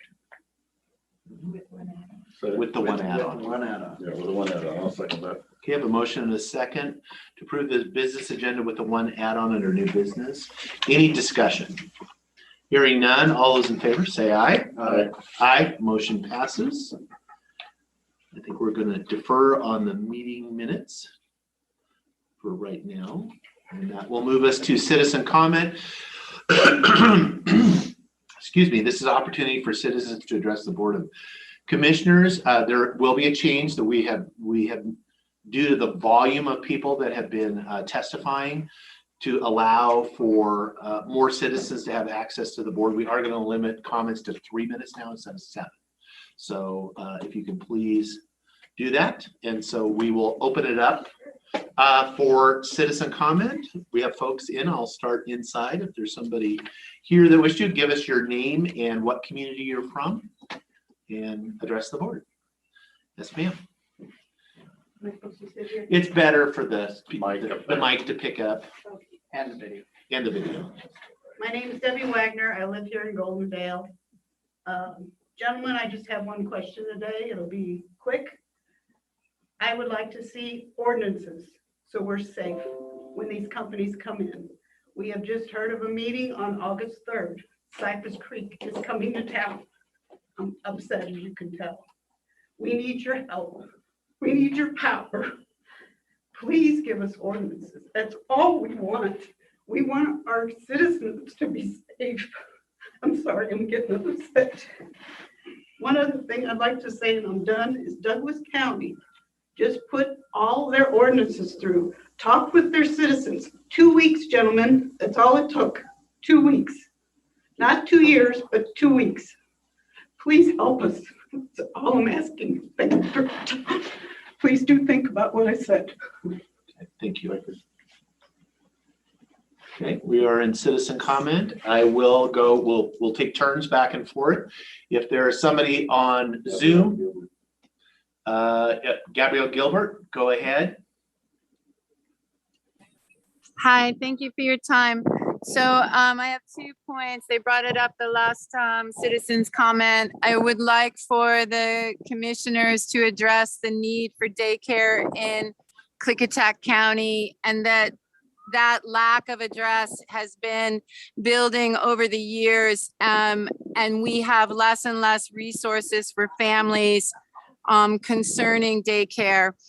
If you want a vibrant economic conditions in the county, you really do have to address the need for affordable, safe daycare, and the lack of it is a detriment to that economic growth. And it is time that those in positions of elected power and those that are in positions of businesses and community power need to get in a roundtable and get some sorts of daycare solutions put on the table to address. And then finally, I am going to say that the voices of opposition against what the sheriff is doing with this proclamation, we are not going away. And those that have a idea that we're just going to move on, that is not happening. We will continue to address and critique this until it is finally addressed in a way that the community can feel safe, the people that work in the county can feel safe, and elected officials can feel safe. And it is our job to critique and keep that pressure on until that is addressed in a way that everyone feels that they are safe in their community. And the lack of trust that some community members have with the sheriff department is real. And it is up to the sheriff's department to start addressing the lack of trust that community members have concerning the sheriff's department and how it is led under Sheriff Songer. So thank you for your time. I hope it gets back to 7 minutes. I think it's important that voices in the community are never limited. So thank you for your time and I appreciate it. Ms. Gilbert, did you wish to respond?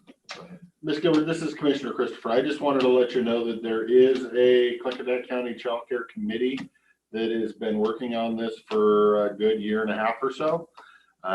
Through Leslie over at WAGAP, they just finished a study. I am also on that committee. So I would encourage you to reach out to WAGAP and get their study that they just finished about 2 weeks ago. They're also going to be applying for another grant in the next year's grant cycle to continue that work. So it is being worked on. We know it's an issue and we're going to do what we can. I appreciate that. I think it's really important because it's an issue that's kind of been sidestepped for a long time. And I think it is great that there are finally committees. I just hope that things get moved out of committee and actually become actionable things that people in the community can see. I think that's really important as well. But I appreciate that the beginnings have started. I just don't want to get stuck in committees or where good ideas go to die is what I want to say and as I well. agree with that. It's just right now everybody's looking for funding. So well, and that may I also, the location is there, it just needs funding. So and may I quickly add, we are a desert when it comes to grant funding. I feel that that is something elected officials need to step up their game to state officials, that you guys all as elected officials, local and state, are addressing the funding desert that is grant fund, that we are a desert when it comes to grant funding. And I feel that that's something you guys need to do. I'm sorry, your time's elapsed. I appreciate that. Thank you. Thank you. Okay, we are in citizen comment. I go back to the room. Is there anybody in the room? Yes, ma'am. You can have your name and your community for the record. That would be helpful. My name is Sherry Bosque. I live in Houston. You've spoke to me many times on citizen comments over the Zoom meetings. And I'm here today in person to put my person in front of you, my citizenship in front of you gentlemen who have a lot of power in our county when it comes to especially development oversight and what you allow to happen in our county and what you gentlemen oversee. And I'm here to talk about the under canvas conditional use permit. As you know, your county, our county, Klickitat County, is against the citizens right now. We are in an appeal for the SEPA, and it is Klickitat County and under canvas against me, your citizen who pays taxpayer dollars. My taxpayer dollars right now is paying for you, Klickitat County, to continue to push forward, to push this conditional use permit down our throats in Houston. As you can tell, I'm very angry. You will destroy lives with this, and you are using our resources. How many thousands of dollars are you into under canvas? Because we're going into this hearing examiner, and I don't understand how you gentlemen thought you could push this forward to a hearings examiner without going through our Board of Adjustment. But I guess you'll make us figure that out, fighting you again, Klickitat County, in court to figure that out instead of doing the right thing. You know, they will raise our fire risk out there. We are at extreme right now. Under canvas has told you they will raise our fire risk. They have not provided an evacuation plan. They have not gotten more water rights. Mr. Sauter, you said if they could not get under water rights, they could not get a conditional use permit. So why is this hearing happening? It should be a done deal right there. But still, you push it on us. And for not having code compliance right now, no laws for us citizens for code compliance is very disturbing. You gentlemen should be working on that for our protection. Nobody in this county has protection. And I am asking you to, one, stop this wrecking ball of under canvas. You have the power to pull it back now. Stop pushing this on the citizens and stop wasting our money trying to force this on us when we have proven with experts this will hurt us. It will hurt many people. They cannot evacuate. I'm asking you to stop issuing cups until you have code compliance. I would like you, Klickitat County, to stop issuing any building permits until you get code compliance laws back on our books. It is not right to operate in this way as a county. And you're going to force solar panels and destroy acres and acres of grounds using a cup, Mr. Anderson, which you asked us to trust. And I don't trust it. Please stop abusing us citizens. Thank you, Ms. Bosque. Response. Okay, we are still in citizen comment. Is there somebody, we'll go to the Zoom folks. Is there anybody online that wishes to Or provide? *6 if you're on your phone. *6 if you're on phone. I see 062 or 6274 has unmuted. Did you wish to speak? Yes, sir. I was calling, my name's Benjamin L. I was just calling in regards to transportation needs. I was wondering if you folks could end up getting a bus stop in Klickitat. There is a shortage of transportation down there, and that's all I wanted from Mount Adams Transportation. You guys are doing an excellent job, and I greatly appreciate what you guys do. And that is all. And so, yes, and I hope you guys have a great day. I won't take any more of your time. Please consider it, and I would greatly appreciate it, and so would the community. Thank you. Thank you, sir. We don't have bus even in Lyle, do we? No, that's part of that Area area section that needs to fill in the gap.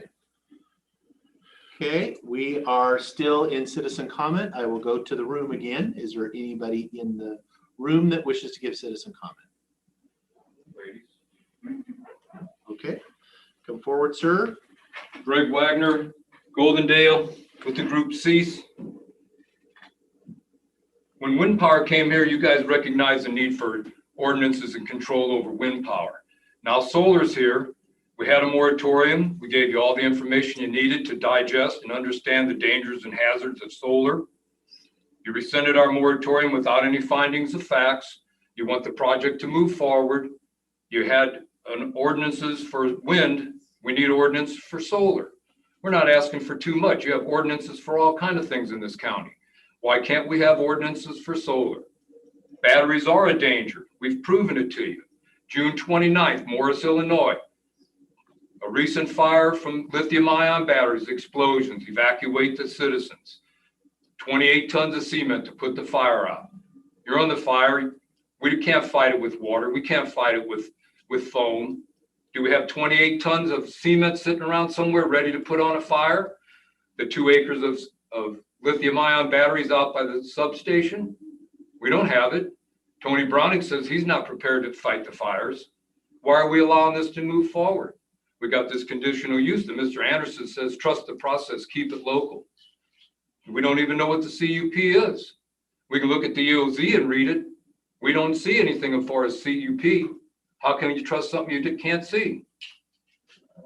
We've been down this road.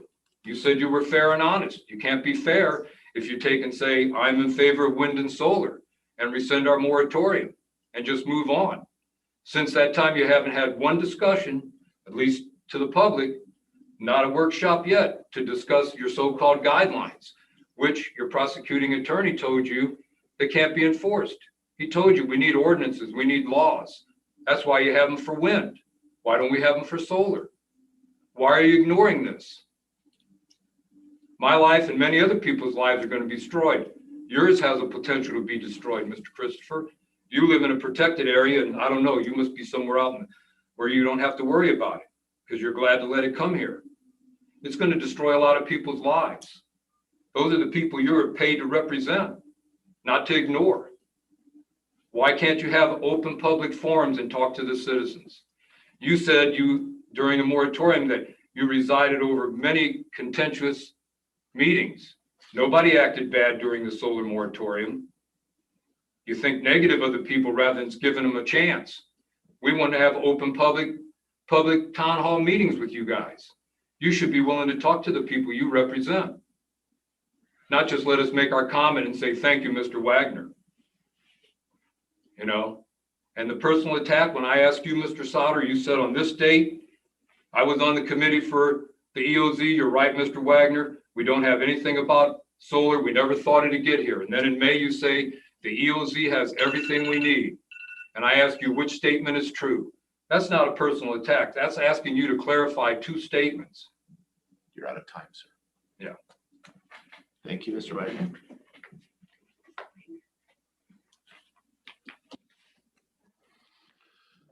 We are still in citizen comment.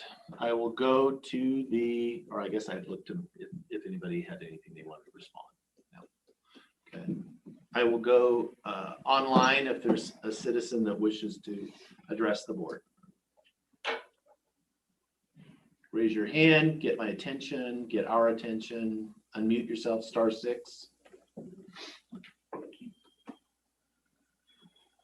Not seeing any of them.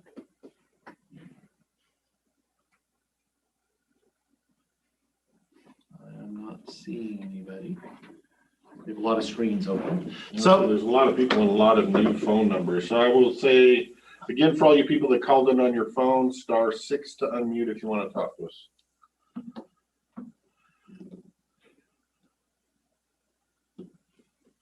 Okay. Not seeing that. I will open it up in the room if there's anybody else that wishes to make citizen comment. No? Okay. Well, that is available when somebody wishes to. Are you still limiting to 3 minutes? Yes. Was that voted on? No, it was noticed. 3 minutes has always been, citizen comment, the length of time for citizen comment has always been at the discretion of the board.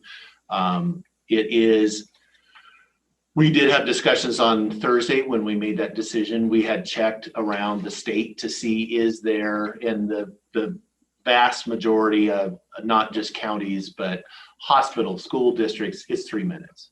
Our 7 minutes was, to my knowledge, was the only one in the state of Washington. The idea is I don't want to limit citizens' opportunity, but we have seen now, we're not today that we have, but as we were aware last week, where we had to have a second citizen comment because we ran out of time for people to have access to the board. Did anybody comment on that second? Yes, we had several people came back and commented on the second one. So, So I believe, didn't you comment on the second one? no. Oh, okay. I was gonna say, I don't have my notes with me. I was trying to remember who did. Yeah, who it was, but we did have the And second round. I would say that I've had people, in the general public, as I'm just walking around town, have called in to comment, but they don't feel like they have adequate time. Because I'm not offending here, but the same people over and over again, and their concerns don't, in their words, they don't feel their concerns are as big of concerns as your concerns, so they don't mention their concerns, and then they don't have access because they feel like their concerns are petty. You know, a barking dog or something like that. They don't want to make a comment because they're going to be shut down because you guys have big concerns and theirs are little. I know it's weird, and that's what I've tried to tell them. So that's why we're kind of doing the 3 minutes to see if any of them will step forward and actually. Well, I hope they do, because every concern is relevant. That's exactly what I. Yeah. Yeah. So we're hoping in this new format, some of those people will step forward and make comments. And I'm hoping that by citizens showing up and making comments to you gentlemen, it inspires other citizens to use their voices as well. That we can have hopeful conversations. And I know I'm upset, but I think I hold myself together knowing what's the train wreck that's coming down our Houston Way. That's just another reason why you should have monthly town hall meetings, to give all those other people the opportunity. They can call in, you can put ahead of us, that's fine. But let's have town hall meetings where you guys make yourself accessible to the public, to all the public, not just 3 little minutes. Some issues are much bigger than 3 minutes. A barking dog, the guy talked for more than 3 minutes. Okay, we're still in citizen comment. So I will give an opportunity for folks on the Zoom or phone, if you have any topic that you wish to raise.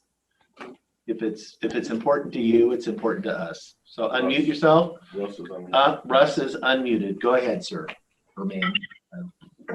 Hey, good afternoon. Can you guys hear me? Yes, go ahead. This is Russ Hanson, Goldendale. I just like to make a comment. My wife and I took a trip out to the Lund Hill Solar Project last week. Yeah, no one's been out there. I'd really encourage you to go out there. If the commissioners haven't been out there recently, you really need to go out and see it. It was absolutely jaw-dropping. I mean, it's sick to our stomach to see not necessarily what's going on there. Not saying that's a bad sighting for it, but to think that that's going to be coming to the Knight Road Hill area around all these houses. Just their logistics area alone, where they have their materials and parking and mobile buildings, probably took up 60 acres. The amount of heavy truck traffic, the dust was unbelievable. So I just really encourage you guys to go out and take a look at it, and just imagine that coming to this area out here at Knight Road. It's disturbing. Anyway, thanks for your time. Okay. Thank you, Mr. Hanson.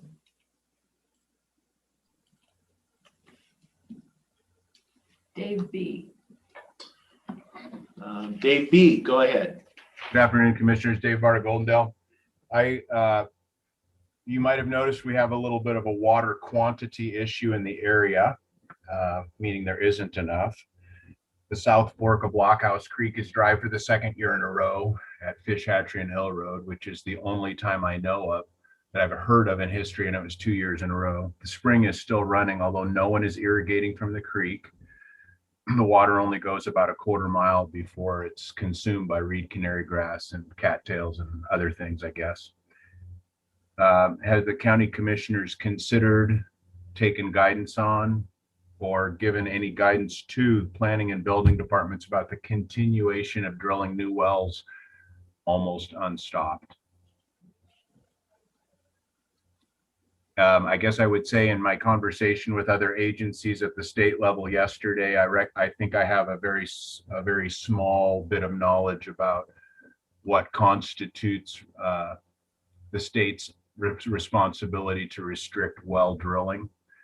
But in my opinion, I mean, I've only lived here for 35 or 36 years. We're headed for a problem really quick if we have one more year like the one we're having now. I suppose if a guy doesn't like citizen comment when people do have water, they really won't like it when they don't have water. And I think that's going to start happening. So with that, I just would appreciate any input that you can give to the planning and building departments about the continuation of wells of all kinds that are being drilled and the effect they're going to have on groundwater for everyone who's already here. Thank you for your time. Response. I'll give a response at the end if we want to. Yeah, if we have time. Okay. We're still in citizen comment. I'll go back to the room if there's any people that haven't spoken yet. No. Okay, I will go back to the Zoom. If there is someone that wishes to make public comment, this is your opportunity. Unmute yourself, raise your hand. Get our attention. I'm not seeing anybody right now if you wanted to comment. Dave, this is Commissioner Anderson. With regards to the wells and the availability in the aquifers, yes, we are seeing the wells this spring. So even in the spring, after the winter rains, wells were, the water levels were down. They did not return from last year like they usually do in the winter. That's easily seen in the amount of precipitation we have. Everybody is in this together. Wells that are in the shallow alluvium aquifer need to be the most cognizant of how much water they are using. It behooves each and every one of you who's on well water to conserve all that you can. Don't think about keeping your grass green this year. I know it's a fire buffer, but when it comes down to the potability of water, you have to make that decision for you and your family, as does your neighbors. The high prairie area is one area that is highly efficient. They're very prone to wildfires, but nobody has green grass up there. You're seeing that more throughout the county, even the west side of the county. It's a very dry year.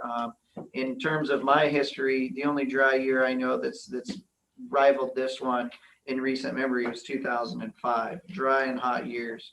And yes, you're also correct that it's been 2 years in a row. Last year was not a great year either.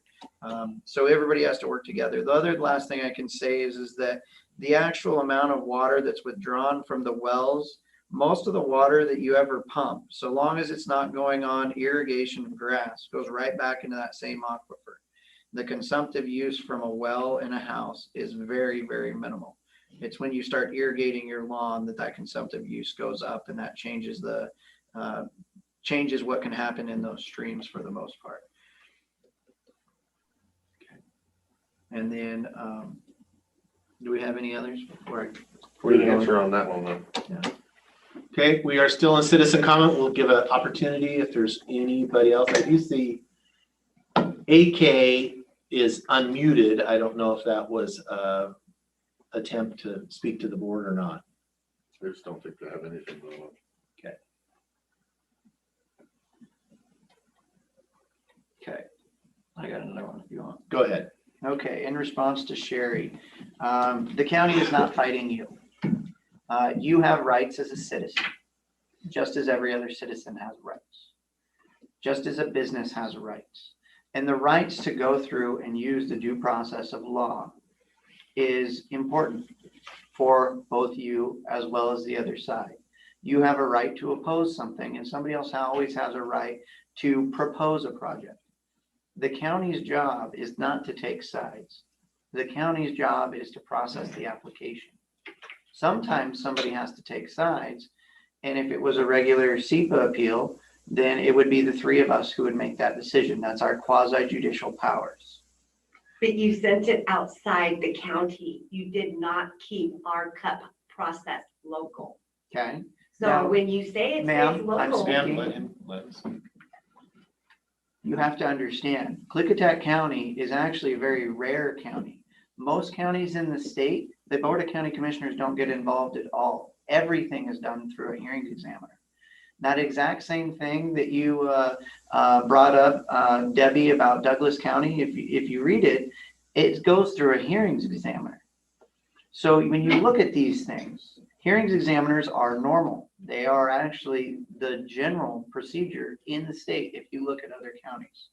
Klickitat County, we believe that we need to be the ones in the hot seat. We don't hire hearings examiners for the most part. Quick question then. Why is the Klickitat County Let him make prosecuted- his comment. This Okay, is, well- he's responding. You've already had your 3 minutes, ma'am. He's just talking rhetoric.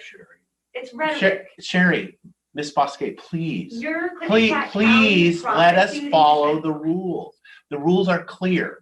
3 minutes of citizen comment. If a commissioner wishes to respond, they can or not.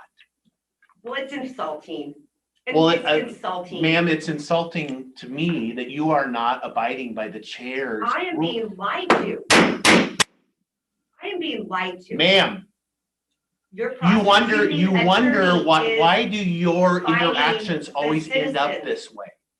Because you lied to us and it's No. upsetting. No. Your prosecuting attorney is against us citizens. Ma'am, you Fighting are out of order if you can't follow the rules. Please restrain yourself. Do you wish to continue? Sure. Kind of lost my momentum there, but let me see what else I got here. With regards to a CEPA process, you have not completed and been through a CEPA process. There is a process in place. I would say this for the same for the under canvas as well as for what we are going through with regards to the solar projects. Okay, and especially on Knight Road, there's a CEPA process for a reason. You can see from all of what is happening with the under canvas process where both sides have lawyered up. There are lawyers on both sides that are fighting over this, and it is going through a hearings examiner in this instance. And a hearings examiner is a lawyer who understands the law, land use law, much better than the 3 commissioners do. That's one of the reasons that these other counties have went through the process of using hearings examiners who have been through law school. And there's a reason for that. The reason that in January that I pushed forward on a CEPA process for the Knight Road area was so that it would have public comment, it would have public involvement, everybody would get to have their say, and everybody could comment and be involved. And that's why I push for it, because I do care about the community. I care about your rights as a citizen to comment. I care about your rights as a citizen to appeal. And I care about the rights of all citizens in this county to be represented. And that's what's important to me. And I understand that it's frustrating. I understand it's very frustrating. We've all been through it. If you've lived here a long time, you can see the changes that have occurred in this county. Every one of your houses that every one of us lives in was at one point, some point, either rangeland or something else that was being used by somebody else. And they probably weren't happy when you built your house. Changes do happen in this area. But the important thing is that we have a public process. We show respect throughout the process and we work together. Not everybody's going to be happy with every decision. Some of them, nobody's going to be happy. Well, if you ask Dave, it's probably most of them. No, not everybody happy. And that's usually what happens when we actually come to the end of the story. When compromise is in fact found in politics, usually no one's happy. Now, I want to say that from now on, as a commissioner, if somebody shows disrespect and speaks disrespectfully and has to get gavelled down, I will not respond because I do not believe in negative reinforcement. As long as you can show respect, as long as you, and I have no problem talking with anybody. I talk with everybody all the time. I will say, Mr. Wagner, though, that when you say you want to hold a public hearing or you want to do a town hall and you're asking us our opinions, how we feel about something, as soon as you do that, and then if a commissioner says, well, yeah, we have a long range plan. We've always been in support of renewable energy. It's built into our planning documents over 20 years. Once you say that, or once he says that, and then you're gonna come back over the top and say, you can't be fair.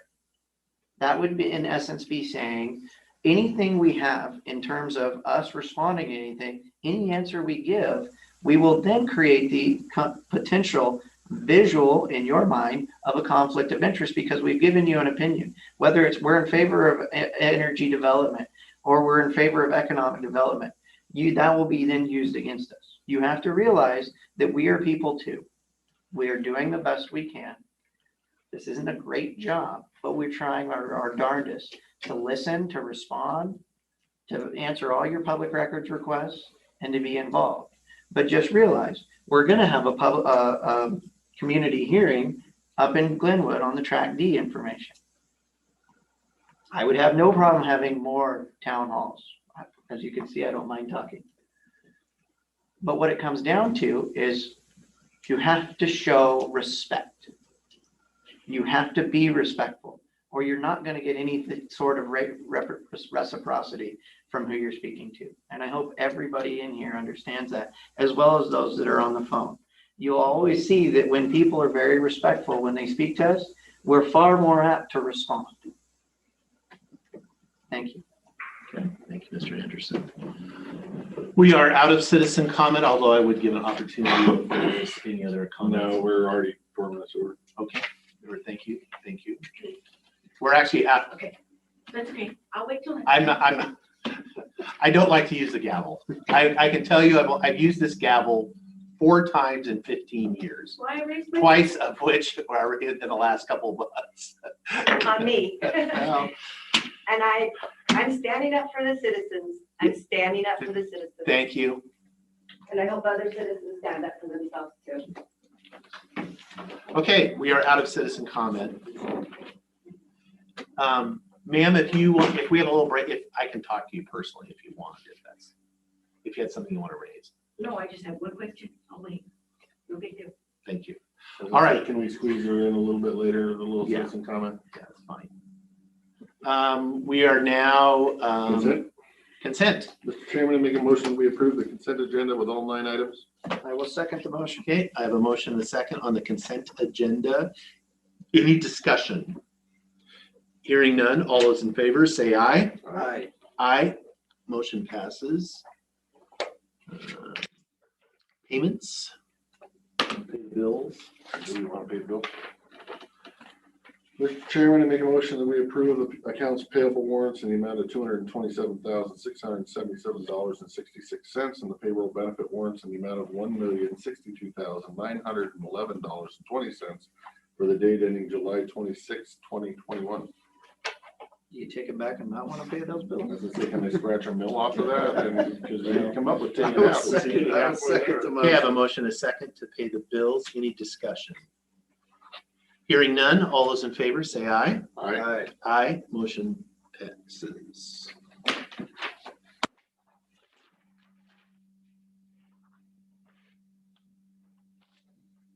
Which brings us to the add-on under new business. This is approval of memorandum of understanding between Klickitat County and Klickitat Valley Health.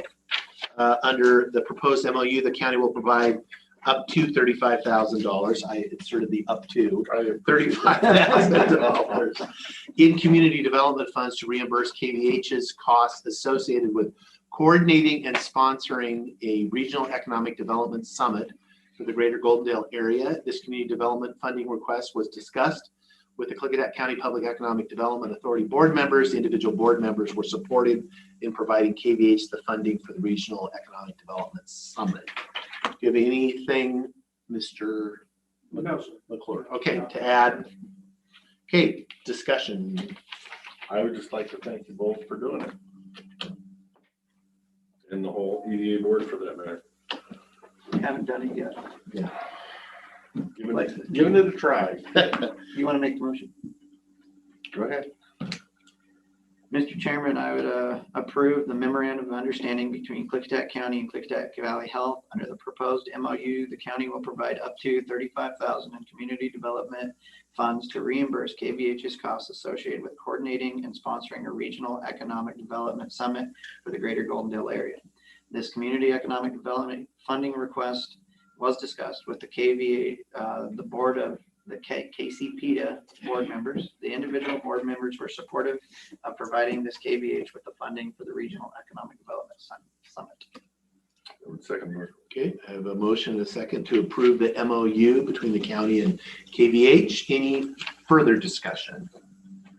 No, the time, only my discussion, I'm very supportive of this as far as I hope it's successful. I hope it would be really good to have some focus here. Could be huge, and I hope it is. Yeah, so, but I think we got to put our money where our mouth is sometimes.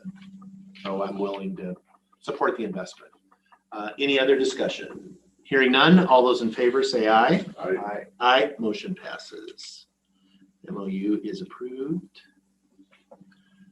And I'm going to use my chair's prerogative now. I will have a little mini public comment period, ma'am, since we were out of our scheduled time. If you can give us your name. Yes, ma'am. I just have one question. Yeah, can I have your name for the record? You come up so folks can see you too. You get to be on camera along with the rest of us. All 30 people Yeah. are watching. Yeah, there you go. Right. Your name and what community? My name is Debbie Culver, and I'm from Goldendale. And I have one question, and it was handed to me as I was leaving home, so that's why I forgot it. Okay. When are you going to reopen the jail ministry? Question mark. Okay.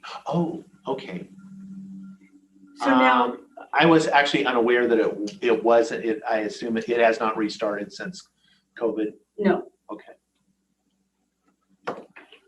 That is likely, I'm going out on a limb here, it's likely, it's probably the sheriff would be the one that actually. So the person who talked to me said they talked to Carmen, and Carmen's under you.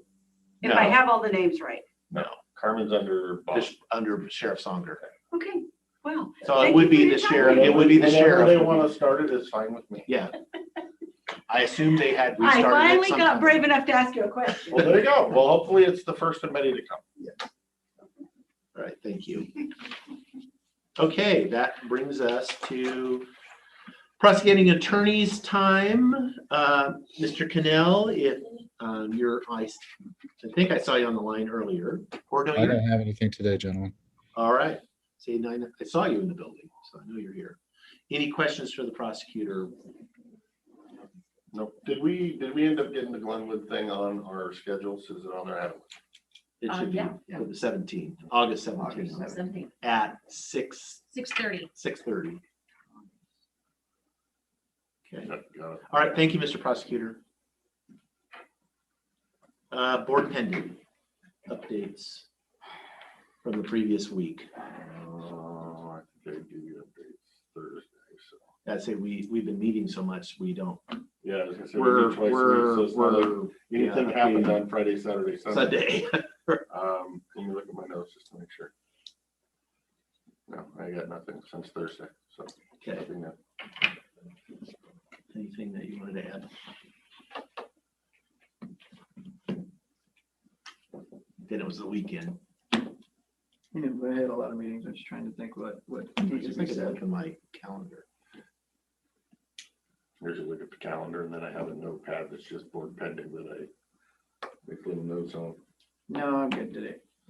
Okay, I did have, as I mentioned this morning, I do have the Friday, I think it's 8:30, 8 o'clock, is the interagencies we're gonna be discussing as far as the closure of public lands following suit, because DNR's already done that, as we had said.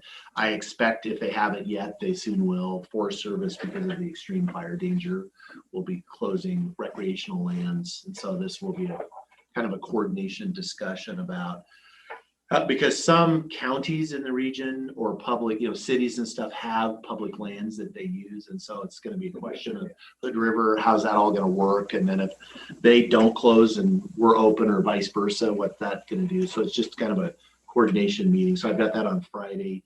I did have ADSWA meeting, the board, which meets, I think, every 2 months. That's the area agency. I don't know if Sharon was on. They did.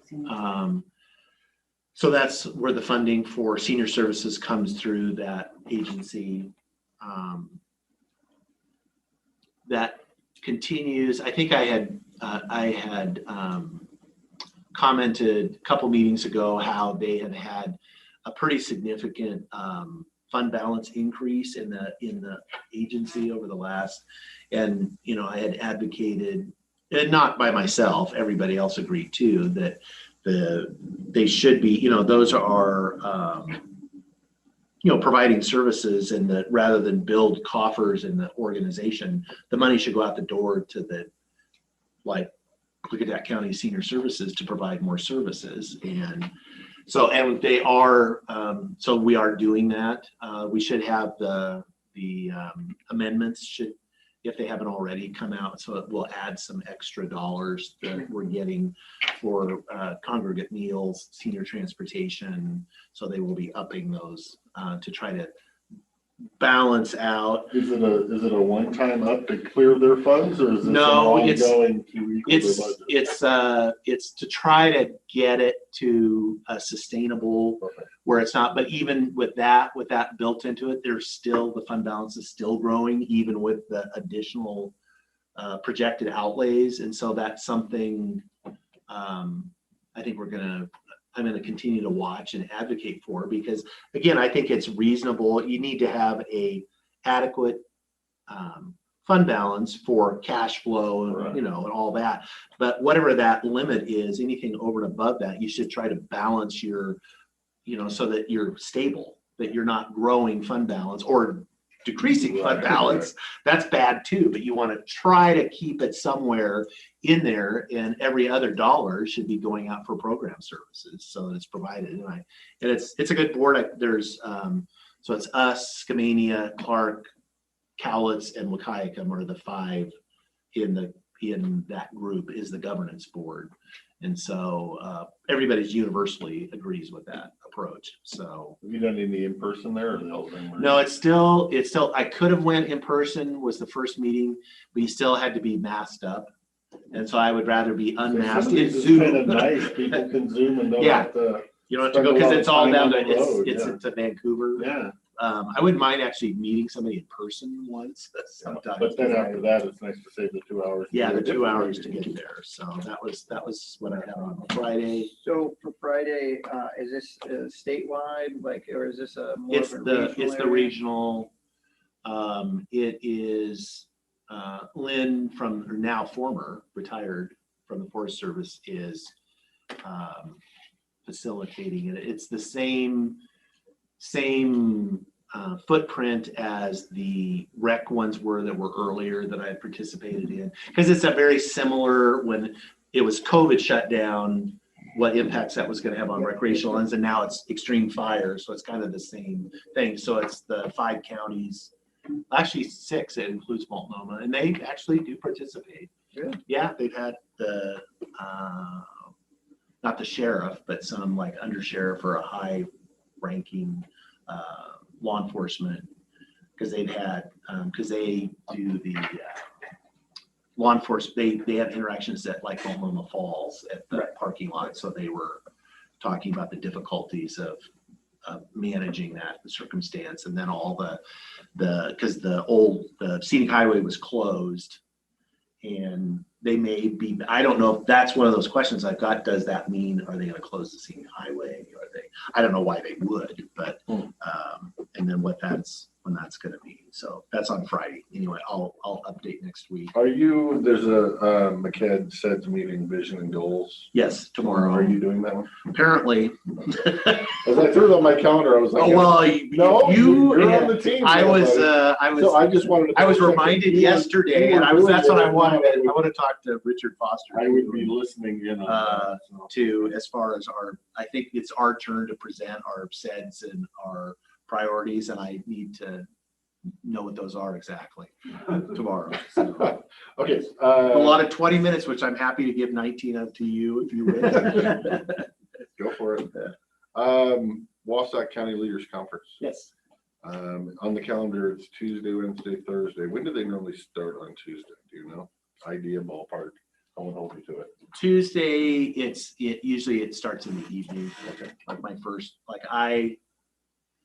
they used to do them or in the late afternoon, I'll say.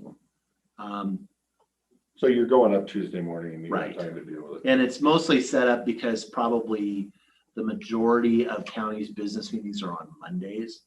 And so ours used to be way back, and the idea was you could still do business.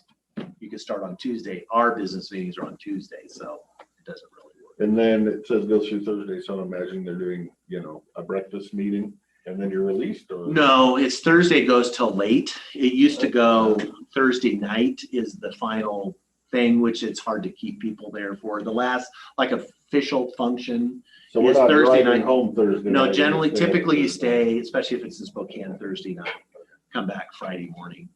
There's nothing, they have, sometimes they even schedule some stuff Friday morning before people leave, but typically the conference is over Thursday night. Okay. So you have to plan on Tuesday night, Wednesday night, Thursday night, really. And that's all that hotel lodging is arranged through them? No, through our travel agent. Oh, okay. Travel agent, got it.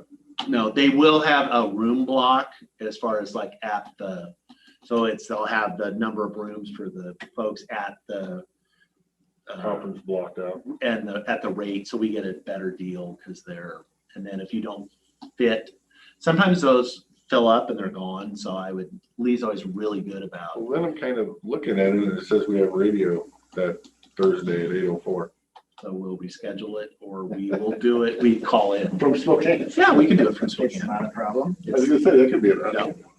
That answers So the getting question. back to it, I know the Umatilla National Forest, the Forest Service closed it down fully. Like it's, practically gates locked. There's no camping, there's no recreating, no logging. No, there wasn't much going on out there anyways. But, and then what I have heard though is that there's a good chance we're gonna be going IFPL for all of Eastern Washington. So. I'm kind of spread down already. Which what I'm hearing is the same thing. The loggers are surprised. Every year the loggers ask for 2-week notice, like give us, don't Some just, kind of heads just up, yeah. because, we can go to flyers, we can do other things. And that hasn't been given yet, but they don't know if they will get it. And was the earlier with our road, because if we go to 4, We get our shut down projects too. get shut down too. And so I hope you can get in touch with Hillary because there's no reason why we can't do that out there. Right. You've got enough heavy equipment there that with excavators, you could just dump it on. Right. Fill it right in. So, that's just, what I heard from the logging side though. Okay. Okay. Anything else? Have you talked to Jay out there? Jay with Mel Adams? Yeah. So he took, when you met him, he's got that big group of guys that he has that's doing prescribed fires, cleanups. They're all on DNR shift now, aren't they? They all got shifted to fires. They all got sent Well, off. I had to reach out to KBH for this Reds thing. To reach out to him out there to see if he had any project ideas to bring to that table too. Is this for the big everything Reason thrown I into recommend, it? yeah. I don't know what Jay would have really out there. Thought I'd throw the invite, so I didn't know if you'd heard anything. No, I haven't talked to him lately, but I should. Okay. Yeah, you never know when you get that many feds with wallets, what they might be interested in. Right. The other update I heard is that the spotted frogs, in the Glenwood Valley, numbers are way down. Significant. They need water. Well, and since, and it's went down since, not Hell Roaring, but the Big Buddy got shut off. A few years ago, the Reds toad numbers went significantly down. And there's, I think, only one really heavy area, and that's the lowest part of the valley, right before it goes into the big fire lake. So just something to keep on your guys' radar. Okay. Not surprising. And then did you guys get a phone call from Sage Park this morning? Yes. Okay. And I did see, I haven't opened it yet, but I think it came I out. was gonna say, The thing it's that about came out- 4 times over Yeah. the meeting, so Yeah, I'm sure it's in there somewhere. yeah, it's in that group of stuff. It was very clear that it was, it's just not the decision. Right. The decision. Just to walk it across to the building What? today? Yeah, I'm planning on going as soon as we get it. Anything else? Yes, ma'am. I just let the lady know that I did message Carmen and she was shooting for August 1st, but the way everything's going, she's hoping for mid-August to open up the jail ministry. I know they have different COVID protocols in the jail than everybody else does. So they're kind of airplanes, trains, all that kind of stuff. So they fall might under be, that. they might just be following COVID protocols. You need Gordy to take a tour. I don't. No. I know how to walk upstairs. We can. I didn't last I week. didn't know if it was locked Gordy or set down. Then we can look where we want. That's what I did last week. I just put my hat on and my orange vest and Acted like you belong. acted like I belonged there. Yeah, on a job site again. Yeah. A little drywall, it's good. Even on a wall, you just hop right in. Yeah. Did you have anything? Anything? Okay. If there's nothing further, I would entertain a motion to adjourn. This is bizarre at this hour. I know, it's just weird. Mr. Chairman, I make a motion, we adjourn the regular meeting till 8 a.m. for the scheduled workshop on Thursday, the 28th. Okay. You need to say the bottom part. Yeah, or you can if you want, or I will. Go ahead. I also will note for the record, the Board of Commissioners will be attending the Klickitat County Public Economic Development Authority meeting tonight. So we're not leaving, we're here. We just have a break. Tuesday, July 27th, beginning at 5:15, the meeting will be held in this room. So, and that is open to the public. So that's KC BoCC, the Klickitat County Public Economic Development Authority, which is the Board of Commissioners, and it's a much bigger group too. So it's, industry sectors, healthcare, ag, energy. The mayors are also members. So all 3 city mayors are there. I believe we have 13 will be here in person, but it is open to the public if you wish to come and watch. It's Always fun. it is actually fun. It's a good group. With that, I had the motion. Do I have a second? I have a motion and a second to adjourn the regular meeting until 8 a.m. on Thursday. Any further discussion? Hearing none, all those in favor say aye. Aye. Aye. Motion passed. We are adjourned.